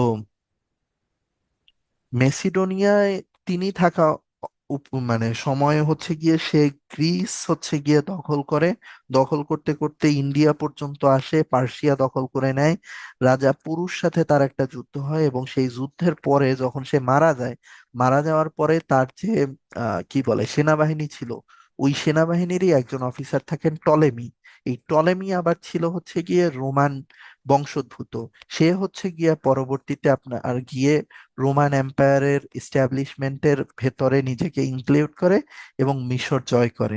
ঠিক আছে, টলেমিয়ান এইজ নামে এইজও বলে একটা, আপনারা শুনে থাকবেন হয়তোবা। যাই হোক, সো এই হচ্ছে গিয়ে সিজার অ্যান্ড ক্লিওপ্যাট্রার গল্প। Man and superman, man and সুপারম্যানের ক্যারেক্টার গুলো ইম্পর্টেন্ট। ম্যান অ্যান্ড সুপারম্যানের কি বলে আপনার প্রোটাগনিস্ট হচ্ছে গিয়ে অ্যান হোয়াইটফিল্ড। এই অ্যান হোয়াইটফিল্ড হচ্ছে গিয়ে এই গল্পের নায়িকা। তার বাবা হচ্ছে যখন মারা যায়, তখন হচ্ছে গিয়ে তিনি দুজনার এমন ভাবে উইল করে যায় যে সে হচ্ছে গিয়ে তার মেয়ে হচ্ছে গিয়ে দুইজনার একজনকে বিয়ে করতে পারবে, এরকমের একটা প্লট লাইন সেট করে যায়। যার একজনের নাম হচ্ছে রয়বাক রামস্টেন, যিনি একজন সিভিল সার্ভেন্ট থাকেন, আরেকজন হচ্ছে থাকেন জ্যাক টার্নার। জ্যাক টার্নার থাকে হচ্ছে কি, আপনারা ডন হুয়ানের নাম শুনছেন, ডন হুয়ানের যেসব ক্যারেক্টারিস্টিক্স থাকে ওই রকমই আসলে প্লে বয় টাইপের একটা ক্যারেক্টার থাকে জ্যাক টার্নার, কিন্তু খুব অ্যাপেলিং পার্সোনালিটি থাকে। সো আলটিমেটলি অ্যান হোয়াইটল্যান্ডের সাথে এই জ্যাক টার্নারেরই বিয়ে হয়, কিভাবে হয়, কি কি স্টোরি লাইনের ঘটনা ছিল, ওইটার উপরে বেস করেই হচ্ছে গিয়ে এই প্লেটা, ম্যান অ্যান্ড সুপারম্যান। পিগমালিয়ন, যে বিষয়ের সব থেকে বিখ্যাত নাটকগুলোর একটা হচ্ছে পিগমালিয়ন, যার গল্প হচ্ছে এলিজা ডুলিটেলকে ঘিরে। এলিজা ডুলিটেল হচ্ছেন হচ্ছে গিয়ে একজন ফুল বিক্রেতা থাকেন, এবং তার ভয়েসটা হচ্ছে গিয়ে অনেক বেশি কর্কশ থাকে। সো মিস্টার হিগিন্স নামে একটা ক্যারেক্টার আসে গল্পে, যিনি হচ্ছেন গিয়ে আপনার ওনাকে, ওনার টাইটেলটা আমি ভুলে গেছি, মানে এদেরকে এরা হচ্ছে গিয়ে আপনার, হ্যাঁ মনে পড়ছে, ফনেটিক্স নিয়ে কাজ করে। এবং মিস্টার হিগিন্স হচ্ছে গিয়ে আরেকটা ক্যারেক্টার থাকে কর্নেল পিকারিং। পিকারিং এর সাথে একটা বাজি ধরে যে এলিজাকে তো কোনোভাবেই মনে হয় না যে সে হচ্ছে গিয়ে আপনার খুব অ্যাপিলিং কোনো লেডি। সো হিগিন্স বলে যে আমি 1 মাস এলিজাকে প্রশিক্ষণ করাবো, এবং তাকে হচ্ছে গিয়ে এই যে কি বলে ডাচেসদের যে ধরনের বৈশিষ্ট্য থাকে সেই বৈশিষ্ট্যগুলো তার ভেতরে ইনজেক্ট করাই দিব। এবং ফাইনালি দেখা গেছে এলিজাকে আসলেই সে ওইভাবে পোর্ট্রে করতে সক্ষম হয়। এটা হচ্ছে গিয়ে অ্যাকচুয়াল গল্পের লাইন। ক্যারেক্টার গুলা শিখতে পারেন, ক্যারেক্টার গুলো থেকে প্রশ্ন আসলেও আসতে পারে। ডক্টর ডিলেমা হচ্ছে গিয়ে একজন ডক্টর, ডক্টরটার নাম থাকে হচ্ছে ডক্টর রিজন। ডক্টর রিজন, এই রিজন হচ্ছে গিয়ে টিউবারকিউলোসিসের কিওর খুঁজে পায়। এই কিওর খুঁজে পাওয়ার পরে রিজন, তার সহকারী থাকে রেড পেনি, আর এখানে যে ভিলেন ক্যারেক্টারটা থাকে ডক্টর কিউলেন, এদেরকে ঘিরে ডক্টরের যে ডিলেমাটা তৈরি হয় সেটাই হচ্ছে এই নাটকের স্টোরি লাইন। অর্থাৎ সে টিউবারকিউলোসিসের একটা কিওর খুঁজে পায়, কিন্তু প্রবলেমটা হচ্ছে কি এই কিওরটা সে সবাইকে অফারও করতে পারবে না। সো এই যে দেখা গেছে যে সে একটা কিওর খুঁজে পাইছে কিন্তু সবাইকে দিতে পারতেছে না, সিলেক্টিভ কিছু মানুষেরই জীবন সে বাঁচাইতে পারতেছে, এইটা নিয়ে তার মনের ভেতরে হচ্ছে কি একটা দ্বন্দ্ব তৈরি হয়। এটাই হচ্ছে গিয়ে নাটকটার নাম ওখান থেকেই চুজ করা হয়েছে, ডক্টরস ডিলেমা। তো এগুলা হচ্ছে গিয়ে আপনার জি বিষয়ের সেই নাটকগুলো যেখান থেকে প্রশ্ন আসতে পারে। ঠিক আছে, ও ক্যারেক্টার আসতে পারে আর কি, যেগুলা শেখা প্রয়োজন। জোসেফ কনরাড, জোসেফ কনরাড হচ্ছে গিয়ে ইউক্রেনের সম্ভ্রান্ত এক পোলিশ পরিবারে জন্মগ্রহণ করে। ওকে, সো ওনার সব থেকে বিখ্যাত যে নোবেলটা সেটা হচ্ছে দ্য হার্ট অফ ডার্কনেস। ওনার দিয়ে কখনো বিসিএস এ প্রশ্ন আসে নাই, সো কেউ চাইলে বাদ দিয়ে দিতে পারেন, ওনার থেকে কখনো প্রশ্ন আসে নাই। দ্য হার্ট অফ ডার্কনেস এর স্টোরি লাইনটা হচ্ছে, মার্লো করে একজন নাবিক থাকেন, তিনি হচ্ছে গিয়ে কঙ্গো রিভার ধরে আফ্রিকায় যায়, এবং ওখানে সে বেসিক্যালি খোঁজ করতে যায় কার্ডস করে একটা ক্যারেক্টারের। এই যে মার্লো কার্ডসকে খুঁজে পাওয়া, সেখানে যে যে ইনসিডেন্ট গুলোর শিকার হওয়া, আফ্রিকানরা কি জন্য দেখা গেছে ইউরোপিয়ান সেটলারদের পছন্দ করে না, ইউরোপিয়ান পলিশরা হচ্ছে ভাইয়া পোল্যান্ডের, অরিজিনটা হচ্ছে পোল্যান্ডের, ওখান থেকে পলিশ আসছে। শিউলি তো too much obsessed with police, হ্যাঁ, শিউলি বলতেছে ভাইয়া পুলিশ কি পুলিশ। আচ্ছা, তো মার্লোর কার্ডসকে খুঁজে বের করা কঙ্গো রিভার ধরে যে জার্নিটা থাকে, ওই জার্নিটারই গল্পটা হচ্ছে গিয়ে দ্য হার্ট অফ ডার্কনেস। এখানে দেখা গেছে এই যে সেটলারদের যেভাবে দেখা গেছে আফ্রিকানদের প্রতি অত্যাচার করা হয়, সেটলাররা যেভাবে করে, ওই গল্পগুলাও হচ্ছে এখানে উঠে আসছে। একটা সেকেন্ডে একটু ব্রেক দিবেন, একটা মিনিট, হ্যাঁ একটা ফোন আসছে।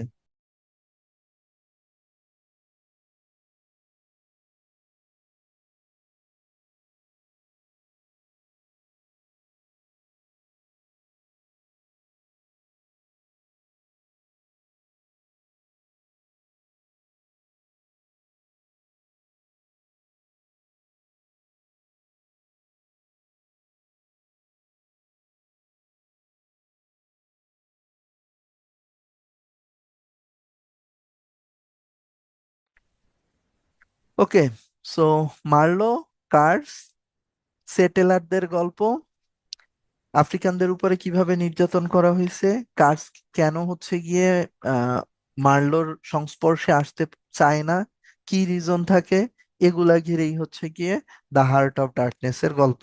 যেহেতু কখনো জোসেফ কনার্ড থেকে প্রশ্ন আসে নাই, যারা চাচ্ছেন না বেশি শিখতে তারা বাদ দিয়ে দিতে পারেন। William Butler Yeats, W B Yeats, উনি বেসিক্যালি একজন আইরিশ কবি ছিলেন, পাশাপাশি নাট্যকারও ছিলেন। ওই সময়ের কন্টেম্পোরারি টাইমের ইংরেজি সাহিত্যের খুবই প্রভাবশালী একজন ব্যক্তিত্ব হচ্ছে উইলিয়াম বাটলার ইয়েটস। ওনার বিখ্যাত যে পোয়েম গুলা, তার মধ্যে সব থেকে বিখ্যাত একটা পোয়েম হচ্ছে সেইলিং টু বাইজেন্টিয়াম। তো সেইলিং টু বাইজেন্টিয়ামের গল্পটা হচ্ছে গিয়ে মানুষের দেখা গেছে যে কি বলে, মৃত্যু হয়ে গেলেও তার যে মানে থাকে, গুণগুলা থাকে, সে যে সেই জিনিসগুলা হচ্ছে গিয়ে যাতে মানে অন্যান্য যেসব সৃষ্টি আছে তারা যাতে তার গুণটা হচ্ছে গিয়ে এনজয় করতে পারে, পাশাপাশি সেও যাতে পৃথিবীর সৌন্দর্য এনজয় করতে পারে, এই রিলেটেড গল্প, মানে স্টোরি লাইনটা কিরকম। লেখক এখানে বলছে যে তার মৃত্যু হয়ে গেলে পরেও তার আত্মা যাতে হচ্ছে গিয়ে একটা পাখির ভেতরে মানে পাখির ভেতরে পজেসড হয়ে যায়, এবং সে যাতে হচ্ছে গিয়ে বাইজেন্টিয়ামের যে রাজার প্রাসাদ আছে সেখানে গিয়ে আশ্রয় নিতে পারে এবং প্রকৃতির নিসর্গ সৌন্দর্য উপভোগ করতে পারে। এটা হচ্ছে গিয়ে এই পোয়েমের স্টোরি লাইন।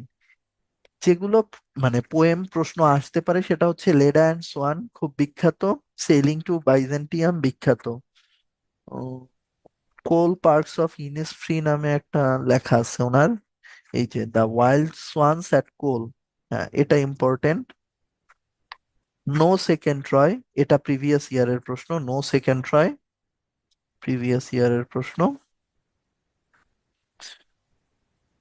সো আর হচ্ছে আইল অফ ইন্সফ্রি, এটাও প্রিভিয়াস ইয়ারের প্রশ্ন, যে আইলস অফ ইন্সফ্রি এটার স্টোরি লাইনটা কোত্থেকে পিক করা হয়েছে এরকম একটা প্রশ্ন আসছিল। সো আইল অফ ইন্সফ্রি যেটা, এটা হচ্ছে, এক সেকেন্ড দাঁড়ান, আইল অফ ইন্সফ্রি হচ্ছে গিয়ে আয়ারল্যান্ডের একটা লেক আছে, এই লেকের নাম অনুসারে হচ্ছে গিয়ে আইল অফ ইন্সফ্রির নামকরণটা করা হয়েছিল। অর্থাৎ ওই লেকের যে সৌন্দর্যটা, সেই সৌন্দর্যটার বর্ণনা দেয়া হয়েছিল আইল অফ ইন্সফ্রি এই কবিতায়। আর নো সেকেন্ড ট্রয়ের নো সেকেন্ড রয়ের হচ্ছে কি স্টোরি লাইনটা হয়েছে ওই যে হেলেনের সৌন্দর্য রিলেটেড, হেলেনের সৌন্দর্যের কারণে যে ট্রয় যুদ্ধ হয়েছিল, ওই রকমের মানে ইনসিডেন্ট যাতে আর কখনো ইতিহাসে না তৈরি হয়, এরকম একটা মেসেজ হচ্ছে নো সেকেন্ড ট্রয় এই কবিতাটায় দেয়া হয়েছিল। ঠিক আছে, আহ এর বাইরে আর কোনোটা কি পড়ার প্রয়োজন আছে?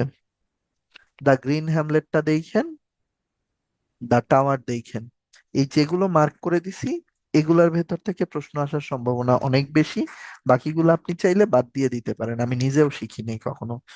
সো ফ্রান্স কাফকা হচ্ছে গিয়ে যারা আপনার 100 ইয়ার্স অফ সলিটিউড পড়ছেন, তারপরে হচ্ছে গিয়ে হারুকি মুরাকামি পড়ছেন, তাদের কাফকার গল্পের কথা শোনার কথা। কাফকা হচ্ছে গিয়ে আপনার মেটামরফোসিস নামে একটা লেখার মাধ্যমে অনেক পপুলার হয়, মেটামরফোসিস। এবং ওনার লেখায় হচ্ছে গিয়ে আপনার কি বলে এটারে, ওনার লেখার জনরাটাই অনেক আলাদা, ম্যাজিক্যাল রিয়েলিটি নিয়ে উনি সব সময় লেখে। সো বিসিএস এর জন্য বেসিক্যালি এটা ইম্পর্টেন্ট না, ফ্রান্স কাফকা দিয়ে কখনো প্রশ্ন আসে না, ওই লেভেলে স্ট্যান্ডার্ড এখনো হয় নাই। যদি খুব শিখতে মন চায় তাহলে মেটামরফোসিস এই একটা শিখলেই চলবে। মেটামরফোসিসের গল্পটা এরকম যে একজন মানুষ সে হচ্ছে গিয়ে খারাপ কাজ করতে করতে সবসময় ভাবতে থাকে যে সে একটা আরশোলাতে পরিণত হচ্ছে। তো ওখানে হচ্ছে গিয়া মানুষের ভেতরে মানুষের কনসায়েন্সের সাথে যে যুদ্ধটা, ওই গল্পটা এখানে বলা হয়েছে। জুল ভার্নের নামও আপনাদের শোনার কথা, basically 20,000 leagues under the sea, উনি সায়েন্স ফিকশন লিখে পপুলার হয়েছিল, এবং journey to the centre of the আর্থ এগুলা নিয়ে পরবর্তীতে অ্যানিমেশন মুভিও হয়েছে। হলিউডে খুব পপুলার পপুলার। সো এই দুইটা শিখলেই চলবে, জুল ভার্নের around the world in 80 years. এগুলা বিসিএস এ প্রশ্ন আসে না কখনো ওনারা দিয়ে। জুল ভার্ন হচ্ছে অ্যাডভেঞ্চার নিয়ে লিখতো এবং সায়েন্স ফিকশন নিয়ে লিখতো, তার টাইম লাইনের তুলনায় অনেক মানে অ্যাডভান্স লেখালেখি তার লেখায় পাওয়া যায়। বিসিএস এর জন্য অত ইম্পর্টেন্ট না। হেনরিক ইবসেন, হেনরিক ইবসেনের হচ্ছে আসলে একটা লেখাই আসবে, আর ডলস হাউস নামে তার একটা নাটক আছে। ডলস হাউসের প্লে রাইটার হচ্ছে হেনরিক ইবসেন, এটুকু জানলেই চলবে। সিগমুন্ড ফ্রয়েড, ফ্রয়েড হচ্ছে কি একজন সাইকো অ্যানালিস্ট। সাইকো অ্যানালিস্ট কারা? আপনার স্বপ্নের ভেতরে যে ইনসিডেন্ট গুলা হচ্ছে, এই জিনিসগুলার ব্যাখ্যা দেওয়ার যারা চেষ্টা করছে, যে ধরনের মনোবিজ্ঞানীরা চেষ্টা করছে, তাদের হচ্ছে গিয়ে অগ্র সিগমুন্ড ফ্রয়েড। উনি হচ্ছে গিয়ে মনোবিজ্ঞানের বিভিন্ন থিওরি দিছে, এবং এই কারণে উনি অনেক বেশি পপুলার। এবং উনি হচ্ছে গিয়ে যে কোনো সম্পর্কের ভেতরে মানে সেক্সের যে ইম্পর্টেন্সটা, এটারে অনেক বেশি হচ্ছে মুখ্য হিসেবে উল্লেখ করছে। ইনফ্যাক্ট মানে বর্তমানে প্রেমকেও হচ্ছে দুইটা ক্যাটাগরিতে ক্যাটাগরাইজ করা হয়েছে। একটা হচ্ছে গিয়ে ফ্রয়েডিয়ান, আরেকটা কি, আরেকটার নাম তো ভুলে গেলাম।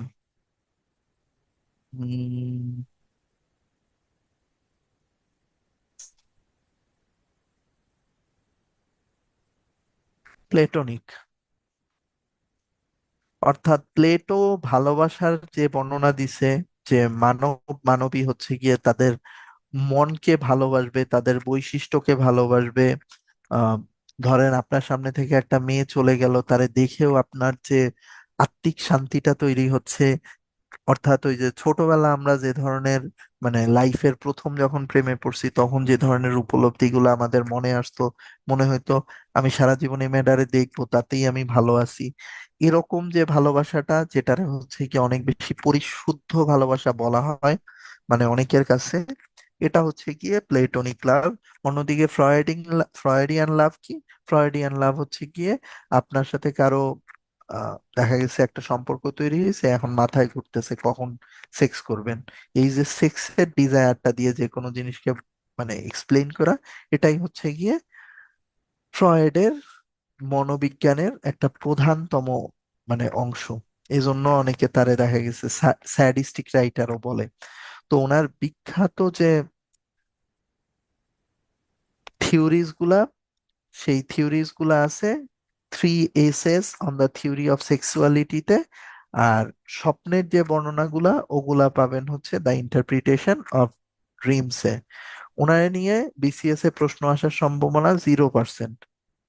ও হেনরি, ও হেনরির বিখ্যাত স্টোরি হচ্ছে গিয়ে the gift of Magi. The gift of ম্যাগির গল্পটা হচ্ছে গিয়ে দুইটা ক্যারেক্টার থাকে। একটা হচ্ছে ডেলা ডিলিংটন, ডিলিংহ্যাম, আর আরেকটা ক্যারেক্টার থাকে হচ্ছে গিয়া জেমস, তার হাজবেন্ড। তো ওই ডেলা আর জেমস শুরুর দিকে তারা হচ্ছে অনেক ধনী থাকে, কিন্তু ভাগ্যের নির্মম পরিহাসে তারা হচ্ছে গরিব হয়ে যায়। তো গরিব হয়ে যাওয়ার পরে ও ডেলা হচ্ছে গিয়া সব সময় চায় যে তার হাজবেন্ডকে সে একটা ভালো গিফট দিবে। তো এই জন্য সে অনেক টাকা জমায়।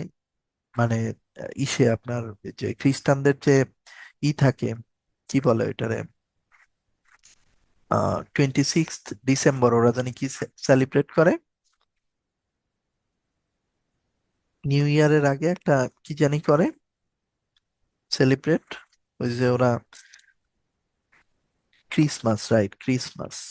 ক্রিসমাসে হচ্ছে গিয়ে ক্রিসমাসে হচ্ছে গিয়ে সে প্ল্যান করে তার হাজবেন্ডকে একটা গিফট দিবে, কিন্তু টাকা জমায়ও দেখা গেছে সে গিফট কেনার মতো পর্যায়ে যেতে মানে হয় না, আহ, সক্ষম হয় না। সিয়াম, আপনার বোধহয় হ্যান্ড রেইজ হয়ে আছে ভাইয়া, যদি কোনো প্রশ্ন থাকে ক্লাসের ব্রেকে বা লাস্টে করবেন, হ্যাঁ? ও, এক সেকেন্ড।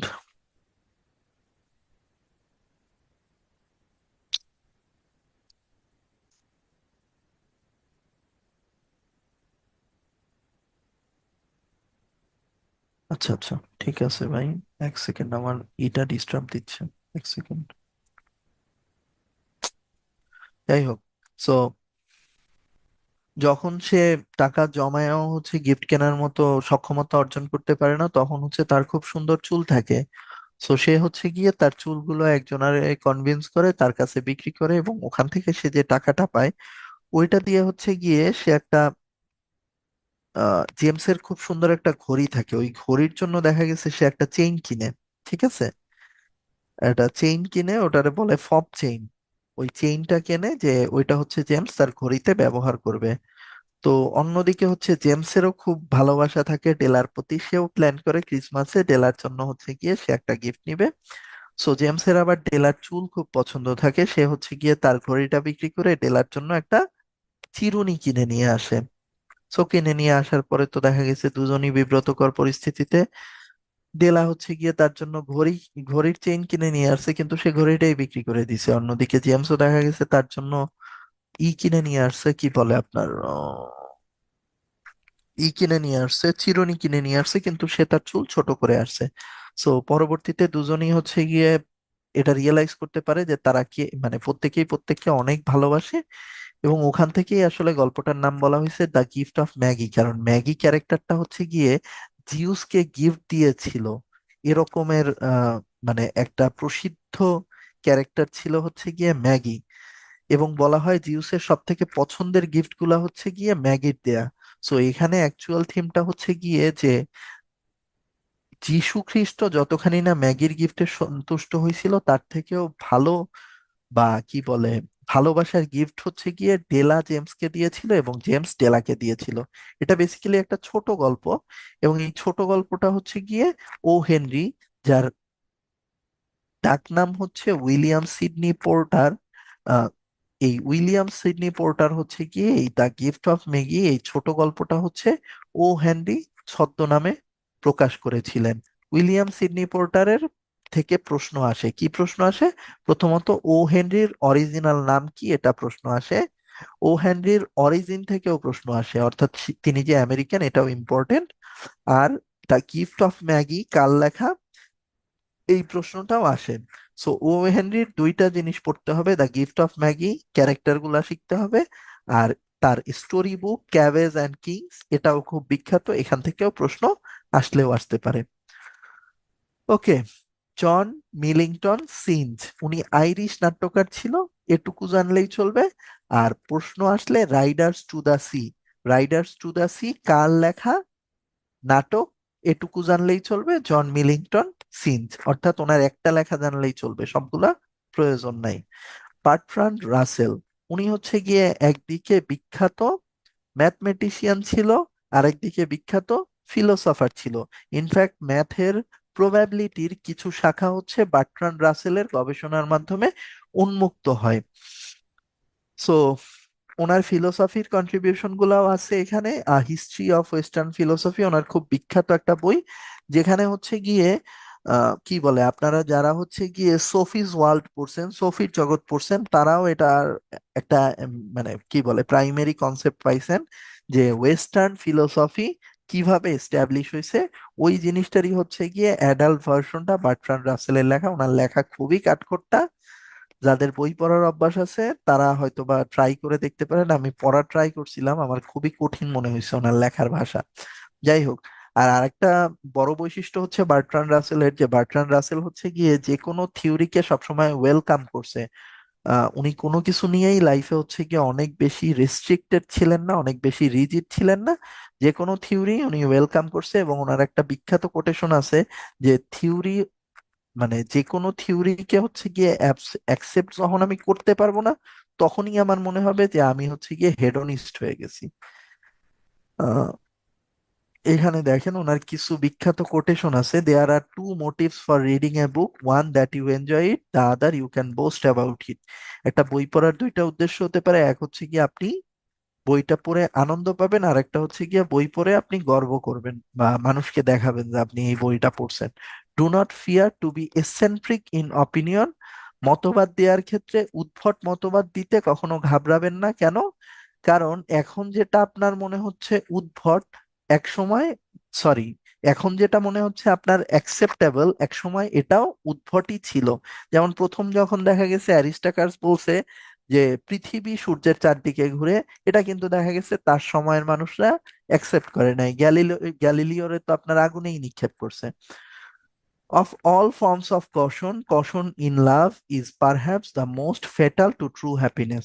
উনি বলছে যে ভালোবাসা, মানে অ্যাকচুয়াল ভালোবাসা, ট্রু হ্যাপিনেস যদি আপনি ভালোবাসার মাধ্যমে খুঁজে পেতে চান, তাহলে কখনোই ভালোবাসার ক্ষেত্রে সতর্কতা অবলম্বন করা যাবে না।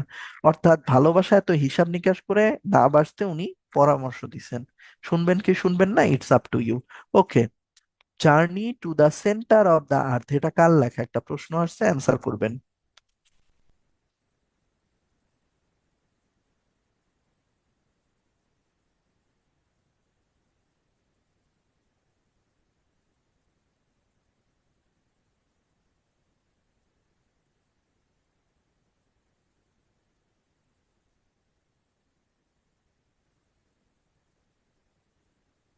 আমরা জুল ভার্নের লেখা নিয়ে বলছিলাম না ওই সময়, যে জুল ভার্নের তিনটা লেখা একটু দেখতে বলছিলাম, আবার একটু দেখায় আসি আপনাদের।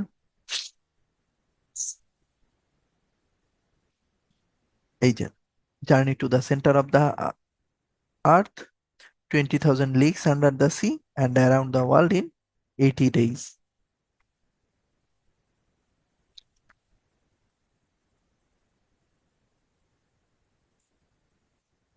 ওকে। সো এটা হচ্ছে জুল ভার্ন। আসেন উইলিয়াম সমারসেট মঘাম। মঘামের বিখ্যাত যে শর্ট স্টোরিগুলো, উনি বেসিক্যালি শর্ট স্টোরি লিখে বিখ্যাত হয়েছিলেন। সেগুলো হচ্ছে দ্য লাঞ্চন, আর হচ্ছে দ্য অ্যান্ট অ্যান্ড দ্য গ্রাসহপার। এর বাইরে যা আছে এগুলো ইম্পর্টেন্ট না, খুব চাইলে দ্য ট্রেজার এটা শিখতে পারেন, এই এর বেশি আর কিছু লাগবে না। প্লে নোভেল লাগবে অফ হিউম্যান বন্ডেজ, এটা প্রশ্ন আসছে প্রিভিয়াসলি, আমি দেখছি। আর প্লেতে play play play play important নাই। দ্য কনস্ট্যান্ট ওয়াইফ আর আ ম্যান অফ অনার, খুব চাইলে এই দুইটা প্লে হচ্ছে মগহামের লেখা, এটা দেখতে পারেন। মগহাম থেকে প্রশ্ন আসছে প্রিভিয়াসলি, সো ওই কারণে তার একটু গুরুত্ব দিয়ে পড়বেন, এটা হচ্ছে গিয়ে বলা আর কি। জেমস জয়েস হচ্ছে গিয়ে সর্বকালের শ্রেষ্ঠতম ঔপন্যাসিক হিসাবে বিবেচনা করা হয় ইংরেজি সাহিত্যে, এবং তার বিখ্যাত নোবেল হচ্ছে ইউলিসেস। ইউলিসেস হচ্ছে গিয়ে বেসিক্যালি একটা মাইথোলজিক্যাল ক্যারেক্টার। এই ইউলিসেস নিয়ে হচ্ছে টেনিসনও লিখছে, জেমস জয়েসও লিখছে। যেহেতু মাইথোলজিক্যাল ক্যারেক্টার থেকে প্রচুর প্রশ্ন আসে ইংলিশ লিটারেচারে, এই জন্য হচ্ছে ইউলিসেস কার লেখা, এই প্রশ্নটা প্রিভিয়াসলিও কয়েকবার আসছে। ইউলিসেস আর হচ্ছে a portrait of the artist as a young man, এই দুইটা বইয়ের নাম জানলেই চলবে জেমস জয়েস থেকে। এক সেকেন্ড দাঁড়ান, আমি কোনো এক অদ্ভুত কারণে টেক্সট দেখতে পারতেছি না। একটা পোয়েম আছে না এই মানে, বুঝি নাই ভাইয়া। সুখী কি বলছেন? একটা পোয়েম আছে না এই নামে? হ্যাঁ, পোয়েম আছে। পোয়েম হচ্ছে গিয়ে ইউলিসেস নামেই আছে সুখী। টেনিসনের একটা পোয়েম আছে ইউলিসেস নামে।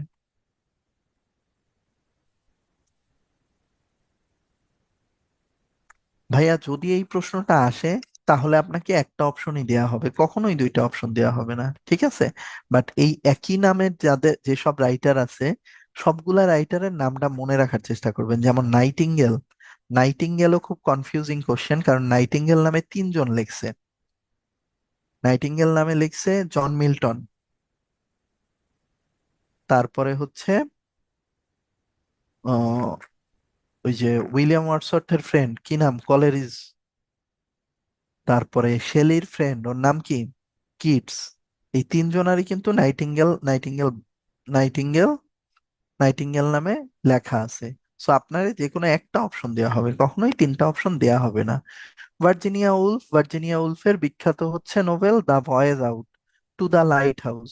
এই দুইটা পড়লেই হয়, যদি খুব মন চায় অরল্যান্ডো আর মিসেস ড্যালওয়ে শিখে নিয়েন। আর কিছু কি লাগবে? না, আর কিছু লাগবে না। ঠিক আছে, আসলে এর ভেতর থেকেই ডিএইচ লরেন্স। ডিএইচ লরেন্সের লেখা হচ্ছে গিয়ে খুবই অশ্লীলতায় পরিপূর্ণ। সে হচ্ছে গিয়ে মানে এই যে সেক্স টেক্সের অনেক ডিটেল বর্ণনা দিত তার লেখা, এবং তার লেখার যেসব নারী ক্যারেক্টার গুলা, এদের হচ্ছে গিয়ে অনেকগুলা বয়ফ্রেন্ড থাকতো, অনেক অবৈধ সম্পর্ক থাকতো, এইগুলা ঘিরেই হচ্ছে তার লেখা। সো তার বিখ্যাত যে নোবেলগুলা, তার থেকে প্রশ্ন আসে। ওনার টাইটেলটা হচ্ছে নভেলিস্ট অফ ফিজিক্যাল প্যাশন, বুঝতেই পারতেছেন সেক্সের বর্ণনা আছে, সো ফিজিক্যাল প্যাশন থাকবেই আর কি। বিখ্যাত নোবেলগুলো হচ্ছে the white peacock, lady Chatterley's লাভার, এটা নিয়ে মুভিও হয়েছে, খুব হিট হয়েছে মুভিটা, দ্য রেইনবো এবং উইমেন ইন লাভ। এই হচ্ছে গিয়ে ওনার বিখ্যাত নোবেলগুলা। লেডি চ্যাটার্লি লাভারের স্টোরি লাইনটা এরকম যে লেডি চ্যাটার্লি যিনি থাকেন, ওনার হচ্ছে গিয়ে আপনার ওনার ইসের সাথে কি বলে, ওনার হচ্ছে গিয়ে সার্ভেন্টের সাথে প্রেম হয়। প্রেম হওয়ার পরে সে প্রেগনেন্ট হয়ে পড়ে। প্রেগনেন্ট হওয়ার পরে সে এবং তার সার্ভেন্ট উপায় খুঁজতে থাকে যে কিভাবে তারা ডিভোর্স দিয়ে পুনরায় একত্রিত হইতে পারে। সো ওনার গল্পগুলো আসলে সবই এই টাইপের। ক্যারেক্টার কখনো আসে না, নামগুলা খুব ইম্পর্টেন্ট, যেমন লেডি চ্যাটার্লি স্লাভার কার লেখা। আমরা যেভাবে সবসময় মনে রাখতাম সেটা হচ্ছে কি, ওনার লেখায় লাভ ওয়ার্ডটা থাকে। দেখেন এই যে love, L for love, L for Lawrence, women in love, L for Lawrence, the rainbow, rainbow রে মনে রাখতাম এভাবে যে রেইনবো হচ্ছে কি, গে লাভের রিলেটেড জিনিসপত্র। সো রেইনবো নিয়ে কে লিখবে, লাভ নিয়ে যে লেখে লরেন্স লিখবে। আর দ্য হোয়াইট পিকক এটাও হচ্ছে গিয়ে মানে কি বলে, লিবিডোর বর্ণনা ফুল ফ্লেজেডলি, এটা হচ্ছে ডিএইচ লরেন্সের লেখা। এই চারটা, সন্স অ্যান্ড লাভার্স এটাও ইম্পর্টেন্ট। এগুলা ঠিক আছে। ডিএইচ লরেন্স দেখবে না, না একটু পরে প্রশ্ন সলভ করলে ওখানে ওই এদের থেকে প্রশ্ন আসতো। এলিয়ট, এলিয়টের বিখ্যাত লেখা হচ্ছে ওয়েস্টল্যান্ড, খুব খুব বিখ্যাত কবিতা। Love song of J Alfred প্রুফকও বিখ্যাত, ওয়েন্সডে বিখ্যাত, হলোম্যান বিখ্যাত, murder in the cathedral, cocktail party, এগুলা শিখলেই চলবে। আর হচ্ছে প্রজের ভেতরে Shakespeare and the stoicism of Seneca, এটা শিখতে পারেন আসলে। এই যেগুলা মার্ক করে দিছি এগুলাই, একটা নেমোনিক আছে, এলিয়ট, ওয়েস্টল্যান্ডে, ওয়েস্টল্যান্ডে, ওয়েন্সডে হলোম্যানকে মার্ডার করলো,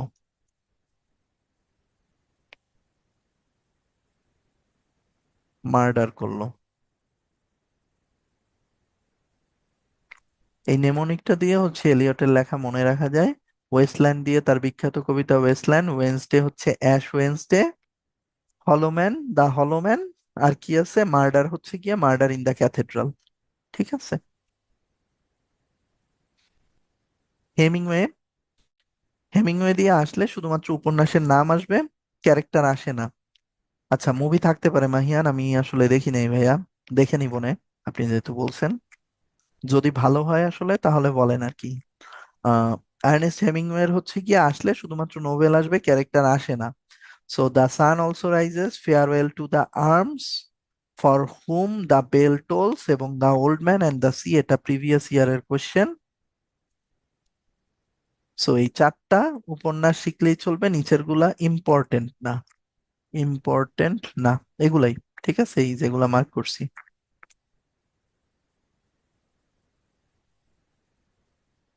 অরওয়েল, জর্জ অরওয়েল, উনি হচ্ছে গিয়ে ব্রিটিশ, কি বলে আপনার, এই যে ইসের কলোনিয়াল হচ্ছে গিয়ে পুলিশে চাকরি করতো উনি। উনি হচ্ছে গিয়ে ওনার চাকরি সূত্রে আহ ইসে আসে, ইন্ডিয়া আসে, এবং ইন্ডিয়ায় হচ্ছে গিয়ে আপনার উনি হচ্ছে গিয়া এই যে আহ, মহেন্দ্র সেন ধোনির যে ইটা রাজ্যটা, ঝাড়খণ্ড, ঝাড়খণ্ডে হচ্ছে উনি একটা লম্বা টাইম পোস্টেড ছিলেন।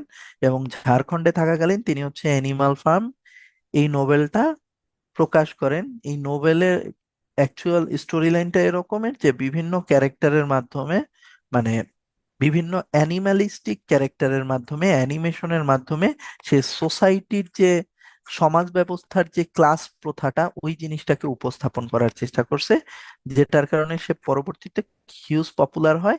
সে ব্রিটিশ শাসন চলাকালীন হচ্ছে গিয়ে পুলিশ অফিসার হিসাবে বার্মায় যে সময়টায় কর্মরত ছিল, সেখানকার অভিজ্ঞতা থেকে সে বার্মিজ ডেইজ লিখছে। আর তার বিখ্যাত আরেকটা প্রজ আছে, শুটিং অ্যান এলিফ্যান্ট।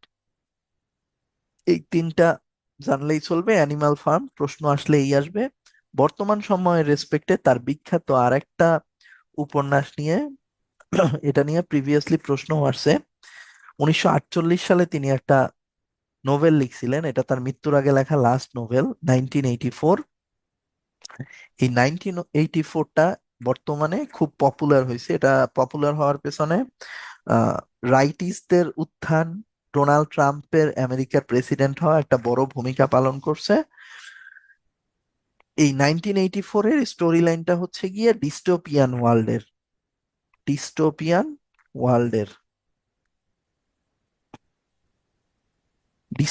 ওয়ার্ল্ডের কনসেপ্টটা হচ্ছে, ইউটোপিয়া মানে হচ্ছে গিয়ে পৃথিবীতে যা কিছু ঘটতেছে, যারা বসবাস করতেছে সবাই অনেক সুখে শান্তিতে আছে, রামরাজ্যের মতো ব্যাপারটা। রামরাজ্যের যেরকম গল্প শুনছি ওরকম। আর ডিস্টোপিয়া হচ্ছে গিয়ে পৃথিবীতে যারা বসবাস করতেছে কেউই আসলে সুখে নাই, সবাই হচ্ছে গিয়ে একটা ক্যাওসের ভেতরে আছে।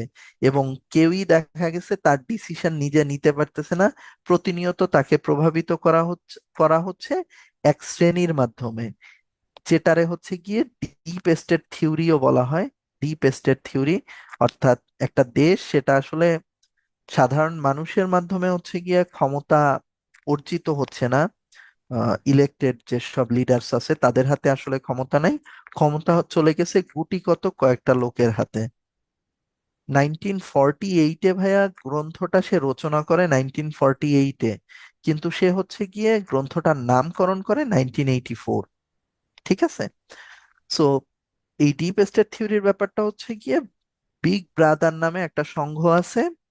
এই সংঘ হচ্ছে প্রতিনিয়ত আপনি কি করতেছেন, আপনার অ্যাকশন গুলোকে হচ্ছে সে প্রভাবিত করতে পারে। যেমন আপনার হচ্ছে যারা এখন ব্ল্যাক রক কোম্পানিটা সম্পর্কে জানেন, কোভিড এর পরে এটা খুব পপুলার হয়েছে। ব্ল্যাক রক নামে একটা কোম্পানি আছে, এরা মূলত পৃথিবীর যাবতীয় যত ইনভেস্টমেন্ট আছে সবকিছুতেই প্রভাব বিস্তার করার চেষ্টা করতেছে। এবং হয়তোবা দেখা গেছে নিয়ার ফিউচারে কান্ট্রির নামে কোনো কনসেপ্টই থাকবে না। পৃথিবীতে কি হবে বা হবে না এটা ডিসাইড করবে হচ্ছে গুটিকত কয়েকটা কোম্পানি। এই ধরেন অ্যামাজনের মতো কোম্পানি, ব্ল্যাক রকের মতো কোম্পানি, এরা আর কি।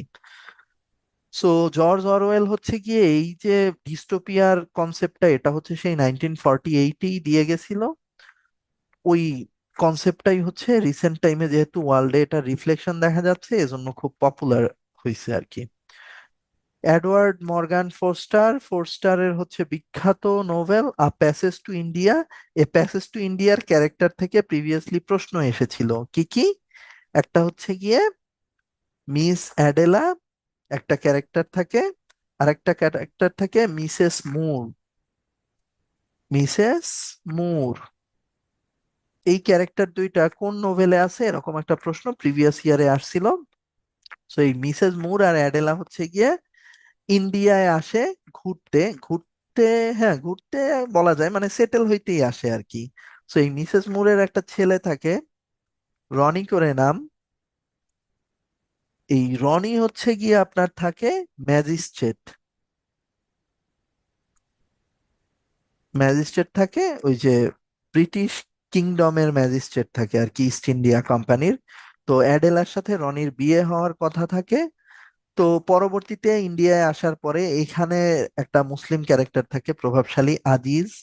এই আজিজ সব সময় মনে করতো যে বিদেশিরা, ইংল্যান্ডের যারা, তারা কখনো ইন্ডিয়ানদের বন্ধু হতে পারে না, কিন্তু পরবর্তীতে তার এই ধারণাটা ভুল প্রমাণিত হয়। কারণ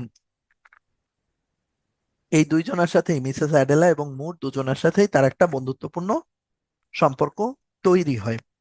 আর অ্যাডেলা একটা সময় মনে করে যে রনি তার জন্য পারফেক্ট হাজবেন্ড না, কিন্তু পরবর্তীতে তারা একটা অ্যাক্সিডেন্টে ফল করে দুজন। ওই সময় হচ্ছে গিয়া রনি তারে বাঁচায়, বাঁচানোর পরে অ্যাডেলা আবার পরবর্তীতে বুঝতে পারে যে না, রনি হচ্ছে তার জন্য পারফেক্ট ম্যাচ। সো বেসিক্যালি প্রশ্ন আসছিল দুইটা ক্যারেক্টার রিলেটেড, মিস অ্যাডেলা আর মিসেস মুর কোন নভেলের ক্যারেক্টার। ওই কারণে শিখতে হবে যে প্যাসেজ টু ইন্ডিয়ার character. Edward Edward Morgan Forster থেকে প্রশ্ন যেহেতু আসে, আরো কিছু নভেল শিখতে হবে। A room with a view, Howards End, where angels fear to tread, আর হচ্ছে দ্য লংগেস্ট জার্নি। এই সবগুলা নভেল হচ্ছে গিয়ে শিখতে হবে। আলি অ্যান্ড নিনো মুভিটা এইটার দ্বারা ইন্সপায়ার্ড ভাইয়া। প্রবলেম হচ্ছে আমি এই মুভিটা দেখি নাই। আপনারা তো প্রচুর মুভি দেখতে দেখেন, এটা তো খুব ভালো একটা ব্যাপার। এই মুভি তো আমি দেখি নাই, বাট আজকে আপনারা দুইটা মুভির নাম বললেন, আমি এগুলা দেখবো, আশা আছে। ওকে। Robert Frost. রবার্ট ফ্রস্টের কবিতা হচ্ছে গিয়ে বর্তমান জেনারেশনের যারা তারা খুব পছন্দ করে। রিজন হচ্ছে গিয়ে ওই যে আহ, ওনার একটা কবিতা আছে না, ওই যে আমরা এফটিসির সময় পড়ছিলাম। ইদানিং ব্রেন এত খারাপ হয়েছে, খুব পপুলার কবিতাটা, মাথায় আসতেছে না। যাই হোক, ওনার দিয়ে বিসিএস এ প্রশ্ন আসে নাই কখনো, কিন্তু এই জেনারেশনে এখন যারা সাহিত্য চর্চা করে এরা দেখলাম যে খুব পড়ে। শেখার প্রয়োজন নাই, তারপরেও কেউ যদি চান আ বয়েজ উইল শিখতে পারেন। আ বয়েজ উইলই ওনার সব থেকে বিখ্যাত কবিতা। নিউ হেমিসফেয়ার, আ উইটনেস ট্রি, এগুলা শিখতে পারেন। হ্যাঁ, এই যে মামা বলছে যা, Miles to go before I sleep. Robert frost হচ্ছে গিয়ে আপনার এর দ্বারা ওই যে ওর নাম কি, আমেরিকার প্রেসিডেন্ট ছিলেন আব্রাহাম লিঙ্কনের দ্বারা খুব প্রভাবিত ছিলেন। গ্ল্যাডস্টোন অনিল লাগবে না, প্রশ্ন আসে না, খুব চাইলে অ্যানা ক্রিস্টি কাল লেখা, এটা শিখলেই চলে।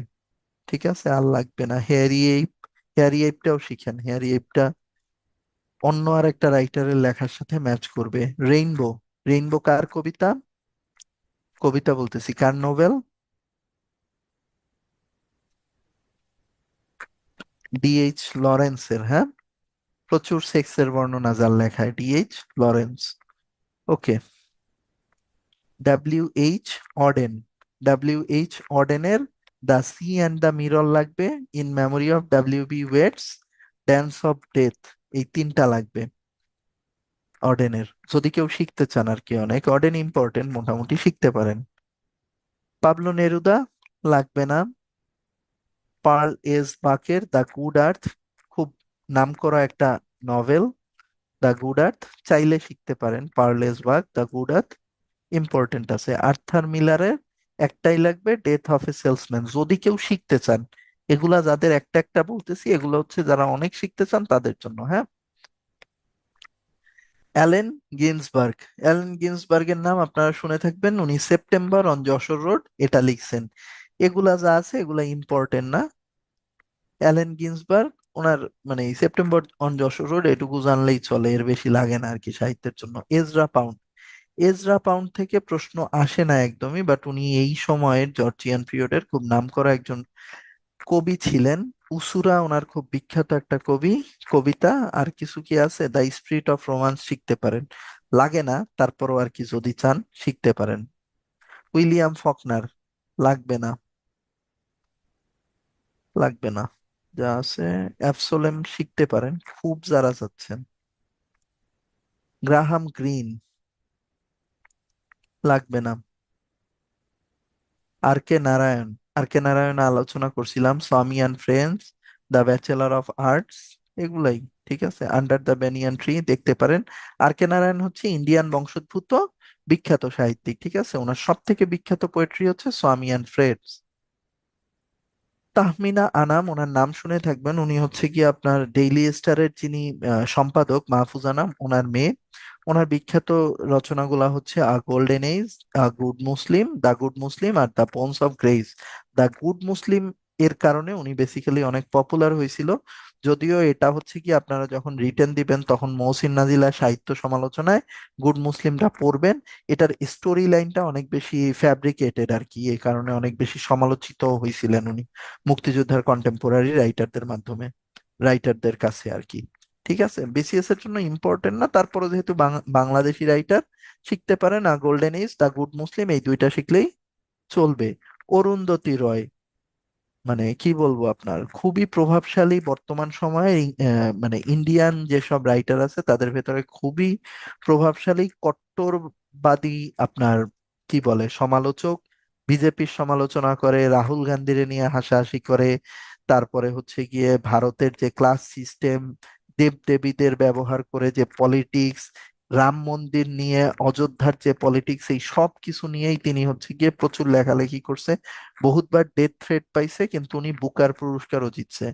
বুকার পুরস্কার জিতছে ওনার বিখ্যাত এই যে এখানে যেটা আছে, the god of small things এর কারণে উনি বুকার পুরস্কার পেয়েছে। ওনার আরো বিখ্যাত কিছু বই আছে, এখানে নাই। The ministry of utmost happiness, এটা হচ্ছে ওনার সব থেকে recent publication. The ministry of utmost happiness. ওনার শিখতে চাইলে এই দুইটা শিখলেই চলবে। সাহিত্যে হয়তো বা ওনার নিয়ে প্রশ্ন আসবে না, বাট উনি যেহেতু সাবকন্টিনেন্টের পলিটিক্স এর মানে অ্যাকচুয়াল স্টোরি ওনার লেখায় চলে আসছে, এজন্য আপনার বিসিএস ক্যাডার হইতে গেলেও ওনার লেখা পড়া উচিত আমি মনে করি। স্পেশালি মানে দেখা গেছে ফিল্ডে যে সব জব আছে, অ্যাডমিন, পুলিশ, এগুলা করতে গেলে দেখা গেছে ওনার লেখা পড়লে আপনি সাবকন্টিনেন্টের পলিটিক্স সম্পর্কে একটা ভালো আইডিয়া পাবেন। হ্যাঁ। স্যামুয়েল ব্যাকেট, স্যামুয়েল ব্যাকেটের প্রশ্ন যেটা আসে সেটা হচ্ছে ওয়েটিং ফর গডট কার লেখা। এর বাইরে আর লাগবে না। ওয়েটিং ফর গডট এই একটা পড়লেই চলবে, আর লাগবে না।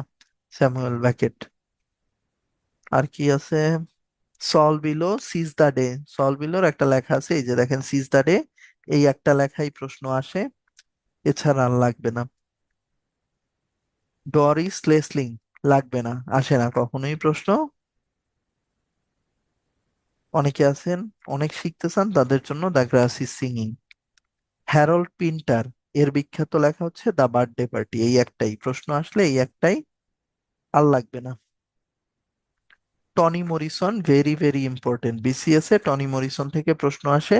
তার একটা বই আছে সুলা, এটা প্রশ্ন আসছে। দ্য ব্লু স্টাই important. Song of Solomon, paradise, beloved, হ্যাঁ এগুলা শিখলেই চলবে। ডেসডেমোনা নামেও তার একটা প্লে আছে, এই ডেসডেমোনা হচ্ছে অথেলোর ওয়াইফ ছিল ডেসডেমোনা, ওরে নিয়ে একটা প্লে করছিল টনি মরিসন। যেহেতু ডেসডেমোনা খুবই কি বলে আপনার মানে ট্রাজিক একটা স্টোরি ছিল, ওই কারণে তারে ব্যবহার করে হচ্ছে গিয়ে উনি লিখছে। টনি মরিসন খুবই প্রভাবশালী একজন রাইটার। উনি মনে হয় 1984 এর দিকে নোবেল পাইছিল, একটু চেক করেন, উনি নোবেল পাইছিল সম্ভবত। শিনুয়া আকিব, উনি বেসিক্যালি হচ্ছে আফ্রিকান রাইটার। ওনাকে আধুনিক আফ্রিকান উপন্যাসের জনক বলা হয়, এবং উনি হচ্ছে গিয়ে এই যে ইউরোপিয়ান যে স্লেভ ট্রেড রিলেটেড তাদের যে বিজনেস, এই জিনিসটার ব্যাপক সমালোচনা করছে এবং অ্যাকচুয়াল স্টোরি লাইনটা তুলে আনার চেষ্টা করছে যে আফ্রিকানদের কিভাবে হচ্ছে গিয়ে পদতলিত করে রাখার চেষ্টা করা হয়েছে যুগে যুগে। ওনারা নিয়ে বিসিএস এ প্রশ্ন আসার সম্ভাবনা একদম নাই বললেই চলে, 1% হয়তোবা। সো চাইলে বাদ দিয়ে দিতে পারেন, জাস্ট নামটা শিখেন চিনুয়া আকিব, উনি হচ্ছে আফ্রিকান উপন্যাসের জনক। টেড হিউজ, লাগবে না, আসে না প্রশ্ন। সিলভিয়া প্লাথ, লাগবে না। যদি কারো মন চায় যে জায়গায় মার্ক করা ওটুকু শিখেন। সালমান রুশদি, সালমান রুশদি বিসিএস এ প্রশ্ন আসার কথা না, বাংলাদেশের জন্য উনি এমনিও কন্ট্রোভার্সিয়াল রাইটার, কারণ মুসলিমরা ওনারে খুব হেইট করে। ওনার বিখ্যাত নোবেল হচ্ছে মিডনাইট চিলড্রেন, এটার কারণে উনি বুকার পাইছিল। মিডনাইট চিলড্রেনের গল্পটা হচ্ছে 1947-এর দেশ বিভাগ নিয়ে, অর্থাৎ ভারত পাকিস্তান দেশ বিভাগের ফলশ্রুতিতে ওই সময়ের জন্মগ্রহণ করা একটা বাচ্চার জীবনে কি ধরনের নেগেটিভ ইম্প্যাক্ট বা তার যে স্টোরি লাইনটা, সেই জিনিসটাই হচ্ছে মিডনাইট চিলড্রেনে উঠে আসছে। দ্য স্যাটানিক ভার্সেস হচ্ছে কি আপনার আহ দুইটা ক্যারেক্টার আছে, একটা হচ্ছে শয়তান আর আরেকটা ইবলিস, আর আরেকটা হচ্ছে কি আপনার জিব্রাইল। এই দুইটা ক্যারেক্টার, এদেরকে প্রথমত পোর্ট্রে করা হয় যে এরা হচ্ছে কি একটা প্লেনে জার্নি করতে থাকে। ওই জার্নি করা অবস্থায় প্লেনে অ্যাক্সিডেন্ট হয়, এবং অ্যাক্সিডেন্ট হওয়ার পরে তারা দুইজন ডিসকভার করতে পারে যে তাদের ভেতরে একজন হচ্ছে গুড, যিনি হচ্ছে জিব্রাইল, আর একজন হচ্ছে খারাপ, যিনি হচ্ছে শয়তান। তারা আসলে ওই প্লেন জার্নিতে মরে না, কারণ তারা হচ্ছে দৈবিক শক্তি প্রাপ্ত। এবং এরপরে এটা রিলেটেড বিভিন্ন স্টোরি এটারে টানা হয়েছে, এটা খুবই বিতর্কিত। কারণ বুঝতেই পারতেছেন যে ইসলামের যে ক্যারেক্টার গুলা সেগুলা নিয়ে সে আইরনি করছে আর কি, এজন্য ওনারে কয়েকদিন আগে মারারও চেষ্টা করা হয়েছিল। বিসিএস এ প্রশ্ন আসার চান্সেস নাই বললেই চলে সালমান রুশদির লেখা নিয়ে। ওরহান পামুক, ওরহান পামুক খুব বিখ্যাত রাইটার, কিন্তু বিসিএস এ কখনো প্রশ্ন আসে নাই। Silent house, the white castle, চাইলে এই দুইটা শিখতে পারেন। রেড হেয়ার্ড উমেন, এই তিনটা চাইলে শিখতে পারেন। ওরহান পামুক খুব বিখ্যাত রাইটার। ড্যান ব্রাউন, লাগবে না, ড্যান ব্রাউন থেকে প্রশ্ন আসবে না বিসিএস এ। ড্যান ব্রাউন হচ্ছে গিয়া যারা রবার্ট ল্যাংডনের ফলোয়ার, যারা দেখা গেছে থ্রিলার পড়েন, যারা ডিটেকটিভ উপন্যাস পড়েন, তাদের হয়তো বা অনেক ভাল লাগবে। বাট বিসিএস এ প্রশ্ন আসার মতো মানে প্রসিদ্ধ রাইটার ড্যান ব্রাউন এখনো হয় নাই। এ চারটাই হচ্ছে গিয়া মুভি হয়েছে পরবর্তীতে। যারা দেখা গেছে থ্রিলার মুভি দেখেন তারা দেখে নিতে পারেন আর কি। এখানে নোটাবেল ক্রিটিক্স অফ ইংলিশ লিটারেচার, এখানে হচ্ছে কি ওই যে এক একটা বইয়ের এক একজন রাইটার আছে। দেখেন স্যার ফিলিপ সিডনি, আগে পড়ায় আসা হয়েছে, ওনার একটা সাহিত্য সমালোচনা আছে অ্যান অ্যাপোলজি ফর পোয়েট্রি, ওইটা। তারপরে স্যামুয়েল জনসনের প্রিফেস টু শেক্সপিয়ার, এগুলা, এটা পুরাটা আর কি মুখস্থ করতে হবে, এগুলা থেকে প্রশ্ন আসে বারবার ঘুরে ঘুরে। ওয়ার্ডসওয়ার্থের প্রিফেস টু লিরিক্যাল ব্যালাড, তারপরে Biographia Literaria, the study of poetry, metaphysical poet হচ্ছে গিয়া টি.এস. এলিয়টের লেখা, এটা ভেরি ভেরি ইম্পর্টেন্ট। আর ডিফেন্স অফ পোয়েট্রি হচ্ছে শেলির লেখা। Poets are the unacknowledged legislators of the world, এই কথাটা শেলি বলছেই হচ্ছে গিয়ে ডিফেন্স অফ পোয়েট্রিতে। দ্য স্টাডি অফ পোয়েট্রি কার লেখা? একটু আগেই আগের পেজেই পাইছেন। দ্য স্টাডি অফ পোয়েট্রি কার লেখা? স্টাডি অফ পোয়েট্রি একজনের লেখা, ডিফেন্স অফ পোয়েট্রি একজনের লেখা, দুইজনই একই যুগের। আর কি বলবো বলেন? ডিফেন্স অফ পোয়েট্রি শেলির লেখা, তাহলে স্টাডি অফ পোয়েট্রি কার লেখা? দেখেন তো, স্টাডি অফ পোয়েট্রি কার লেখা? ম্যাথিউ আর্নল্ডের লেখা। আচ্ছা, এক যুগের বলে ফেলছি, এক যুগের না তারা, ম্যাথিউ আর্নল্ড তো আপনার হচ্ছে ইসের আলেকজান্ডার পোপের এইজের। Which of the following novels was written by George Orwell? অরওয়েলের লেখা কোনটা নিচের নভেল কোনটা?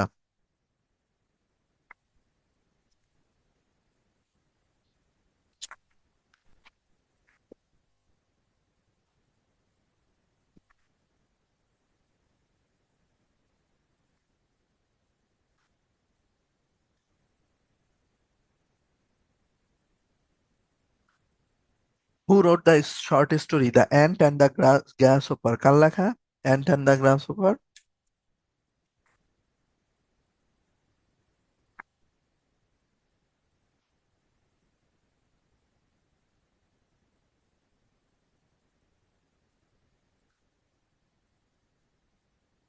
সমারসেট মগামের। ও হেনরি লেখছে দ্য গিফট অফ ম্যাগির, the gift of Magi. Caesar and Cleopatra কার লেখা? Bernard Shaw. দেখেন অপশন গুলা কি ক্লোজ, উইলিয়াম শেক্সপিয়ার দিয়ে রাখছে, যারাই একটু শ্যালো প্রিপারেশন নিবে তারাই কিন্তু শেক্সপিয়ার আর বার্নার্ড পেঁচায় ফেলবে। কারণ উইলিয়াম শেক্সপিয়ারের লেখা হচ্ছে অ্যান্টনি অ্যান্ড ক্লিওপেট্রা, এর লেখা সিজার অ্যান্ড ক্লিওপেট্রা, ঠিক আছে।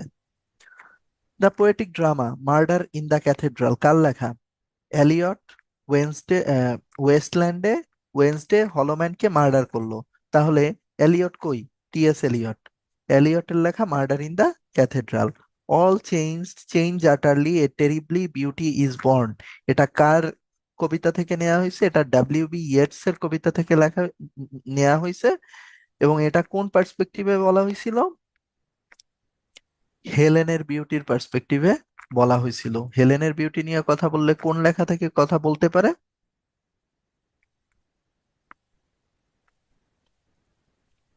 এই যে ভুল করে ফেলছেন, কনফিউজ করছি, ভুল করে ফেলছেন।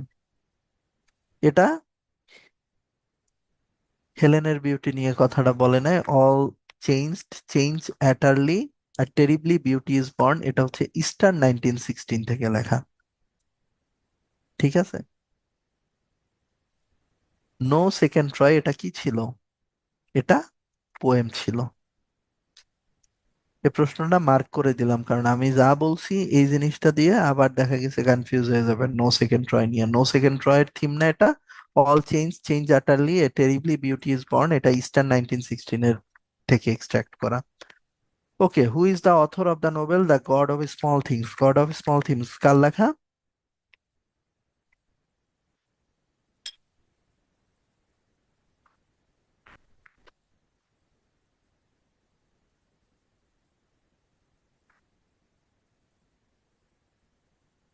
অরুন্ধতী রয়। নিচের কে আইরিশ রাইটার না? আইরিশ রাইটার না কে? ডি.এইচ. লরেন্স আইরিশ রাইটার না। অন্যান্য যে তিনজন আছে তিনজনই Irish writer, Oscar Wilde, James Joyce এবং জোনাথন সুইফট। এই প্রশ্নটা ভালোভাবে পড়বেন, very very important. Passage to India কার লেখা? প্যাসেজ টু ইন্ডিয়া, যে দুইটা ক্যারেক্টার ছিল, মিসেস মুর আর মিস অ্যাডেলা ফোস্টারের লেখা। লেডি চ্যাটার্লি স্লাভার কার লেখা? যার লেখা সে আর কোনটা লিখছে? দ্য হোয়াইট পিকক লিখছে, সানস অ্যান্ড লাভার্স লিখছে, আর কি লিখছে?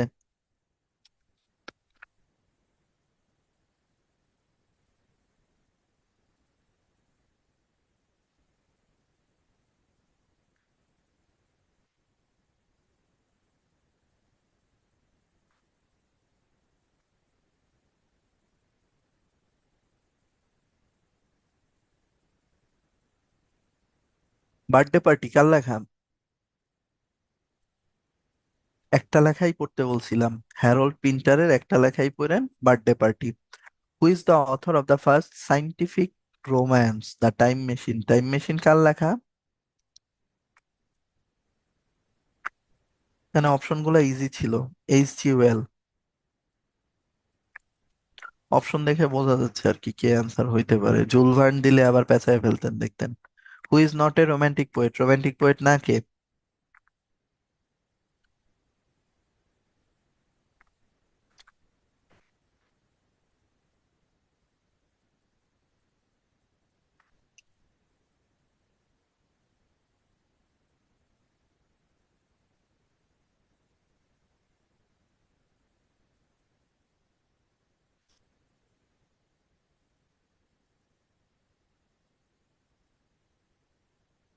Adela Quested and Mrs Moore character কোত্থেকে নেওয়া হয়েছে? Passage to India. The poem the love song of J Alfred Prufrock, এটা কার লেখা?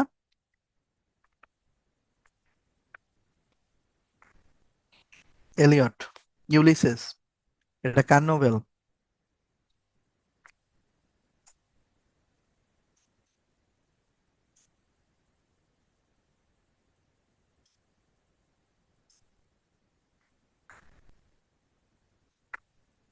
না ভাই, ডিকেন্স কেন হবে? ডিকেন্স তো আজকে পড়ায়নি। জয়েসের একটা লেখাই পড়তে বলছিলাম, Ulysses. Which of the following is not an American poet? দেখছেন, জাতি নিয়ে প্রশ্ন আসে। আমেরিকান পোয়েট না কে? W B Yeats. ইয়েটস কোথাকার? Irish. Who is the author of man and superman? Man and superman কার লেখা? G B Shaw. Who among the following Indian English writers is a famous novelist? নিচের কে famous noblest, Indian বংশোদ্ভূত?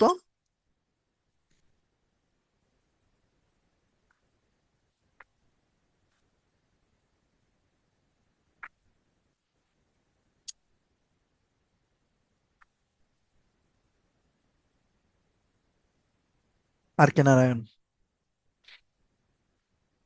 ওকে, ক্লাসটা শেষ।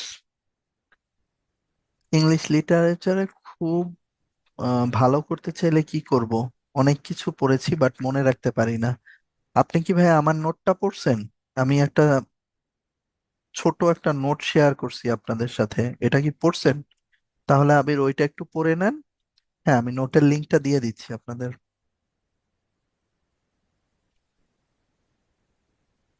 এক second একটু টাইম দেন, আমার মেইল খুঁজে বের করতে হবে। দিচ্ছি ভাইয়া, একটু সময় দেন। আপনারা যারা ওই নোটটা চাচ্ছেন, আমি হচ্ছে গিয়ে 1 মিনিটের মধ্যে ওটার লিঙ্কটা দিচ্ছি। হ্যাঁ ভাইয়া, ওই নোটটা পড়েই আমি 5টা প্রিলি পাস করছি। ওটা পড়তে আমার লাগতো 2 ঘন্টা, ওইটা পড়ে আমি পরীক্ষার হলে চলে যেতাম। হুম, ওইটা হচ্ছে আপনাদের প্রথম দফা না পড়ে রিভিশনের সময় পড়াটা বেটার, তাহলে ধরতে পারবেন আর কি নোটটার প্যাটার্ন।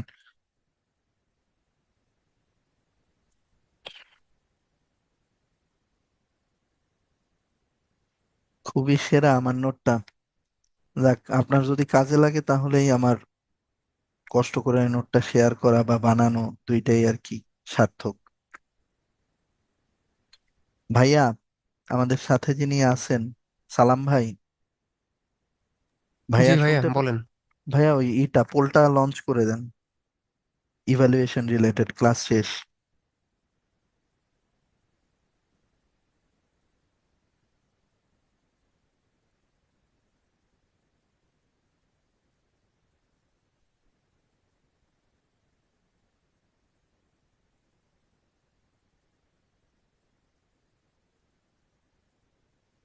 আচ্ছা, কিছু প্রশ্ন গ্যাপ গেছে, দেখেন আমি এটা শেয়ার করে দিছি, এই যে ড্রাইভটা শেষ করে দিছি। নোটের প্যাটার্নটা হালকা করে বলে দিব, হ্যাঁ তাহলে সুবিধা হবে। হ্যাঁ, ভালো একটা কোশ্চেন করছেন তানভীর। দেখেন আমার নোটের প্যাটার্নটা হচ্ছে বেসিক্যালি যারা আহ, আমার সাথে শেষ ক্লাস না, আপু আমি তো আছি, উত্তরণের সাথেই আছি, মারা না গেলে ক্লাস হবে আবার, সমস্যা নেই। বেসিক্যালি নোটটা হচ্ছে গিয়ে যারা নন ইংলিশ লিটারেচারের ব্যাকগ্রাউন্ডের তাদের জন্য এই নোটটা। ইংলিশ লিটারেচারের, দেখেন আপনি প্রশ্ন পড়লেই দেখবেন যে ইংলিশ লিটারেচারের ম্যাক্সিমাম প্রশ্ন আসে যে এই লেখাটা কার লেখা, এরকম প্রশ্নটা আসে। সো আপনি যদি লেখার নামগুলা জানেন, নাম মুখস্থ করলেই কিন্তু আপনার হয়ে যাচ্ছে। এখন ধরেন আমি একটা নেমোনিক তৈরি করলাম। নেমোনিক জিনিসটা কি? নেমোনিক হচ্ছে কি একটা গল্প তৈরি করা মাথার ভেতরে। গল্পটা কিরকম?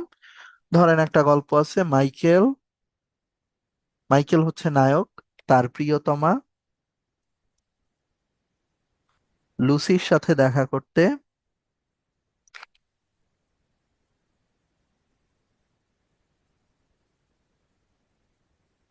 মার্চ মাসে ভ্রমণ করে টিনটার্নে গেল। ওখানে তিনটা নোট আছে জান্নাতুল, আপনি বের করেন লিঙ্কটায়। টিনটার্নে গেল, বাংলা, ইংলিশ আর কম্পিউটারের নোট আছে। লুসি সেখানে একাকী শস্য কাটার কাজ করে।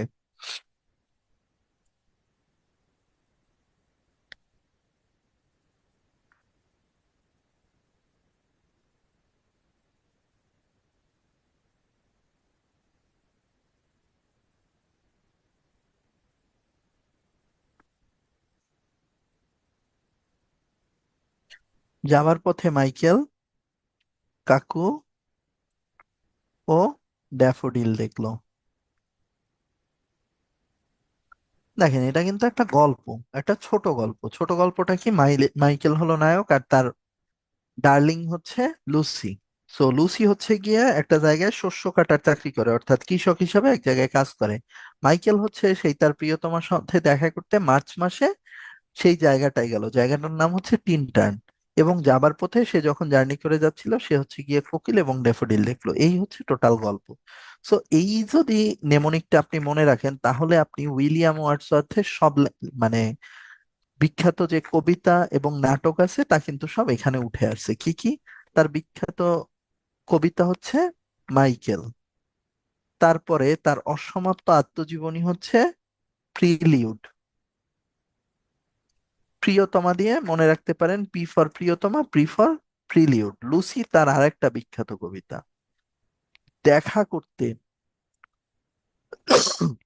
দেখা করতে যাওয়া, ওইটা হচ্ছে গিয়া ওখান থেকে আপনি মনে রাখতে পারেন এক্সকারশন।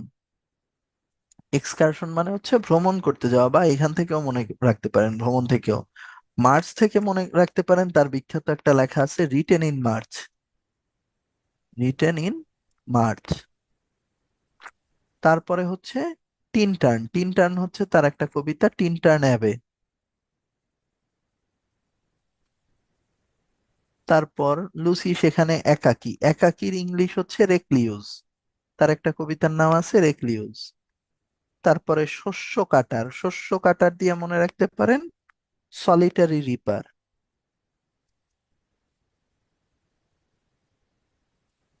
আরো দুইটা আছে, একটা হচ্ছে কাকু, একটা হলো ড্যাফোডিল। তার মানে দেখেন আপনি 10টা লেখার নাম মুখস্থ রাখতে পারতেছেন জাস্ট একটা ছন্দ দিয়ে। এবং এতে যেটা সুবিধা সেটা হচ্ছে গিয়ে পরীক্ষার হলে হয়তো বা আপনার ওয়ার্ডসওয়ার্থের লেখার সাথে শেলির লেখা আপনি হয়তো বা কনফিউজড হয়ে যাচ্ছেন। এখন শেলিও ইম্পর্টেন্ট, শেলির জন্য আবার আরেকটা নেমোনিক আপনি শিখলেন, যে পশ্চিমের বাতাসে শেলির স্কাইলার্ক, মেঘের উপরে ভেসে ভেসে ওজিমেন্ডিয়াস এবং ওডিনিয়াসের সাথে, ওডোনাইসের সাথে গল্প করে। তো এটা দিয়ে কিন্তু আবার দেখা গেছে শেলিটা কমপ্লিট হয়ে যাচ্ছে। ঠিক আছে, হ্যাঁ মার্চ আছে তো, এই যে written in March. Okay. So এভাবে যদি আপনি, ভাইয়া ওই নোটের ভেতরে দেয়া আছে, শিউলি নোটের ভেতরে দেয়া আছে, এভাবে আপনাদের যে নোটটা শেয়ার করছি ওটায় অনেকগুলা রাইটার আছে, 60টার মতো রাইটার আছে। আপনারা যদি প্রথম 30টা রাইটারও শিখেন, তাতেও দেখা গেছে আপনি ইংরেজি সাহিত্যে 8-9 পেয়ে যাবেন। ওখান থেকে শুধুমাত্র যতটুকু আছে, এটা টোটাল নোটটা হচ্ছে মাত্র 30 বা 31 পেজের। কিন্তু এটা হচ্ছে অনেক ইনফরমেশন জিস্ট করে দেয়া আছে। এজন্য আপনি প্রথম দফায় নোটটা পড়লে অনেক কিছু বুঝবেন না, কিন্তু যদি আগে ডিটেলসটা পড়া থাকে তাহলে নোটটা ধরে রিভিশন করতে খুবই সুবিধা হবে। ওকে, সো সবাই ইটা ড্রাইভের লিংকটা কপি করে নেন, আমাদের ক্লাসটা শেষ হয়ে যাচ্ছে। আমি লিভ নিয়ে নিচ্ছি, আপনারা সবাই ভালো থাকবেন, সুস্থ থাকবেন, দোয়া করবেন। ভাইয়া কিছু পোয়েম, কি বলছেন, কিছু পোয়েম বা এসে আছে যেগুলো উত্তরণের বইয়ে নেই কিন্তু আপনার নোটে আছে। ভাইয়া আমার নোটে যেগুলো আছে ওগুলা পড়েন, কারণ আমার নোটটা আমি ওই সময় অনেকগুলা ইয়ারের কোশ্চেন মানে করে ডিটেলসে মানে ঘেটে তারপরে বানাইছিলাম। সো ওইটা পড়েন, ওইটা লায়াবিলিটি আমি নিব, ওখানে যা যা আছে প্রত্যেকটা ইনফরমেশনই ইম্পর্টেন্ট। হ্যাঁ, ওকে। সো ঠিক আছে, সবাই ভালো থাকবেন, সুস্থ থাকবেন, আমার জন্য দোয়া করবেন, আপনাদের জন্য শুভকামনা। হ্যাপি রিডিং, আসসালামু আলাইকুম।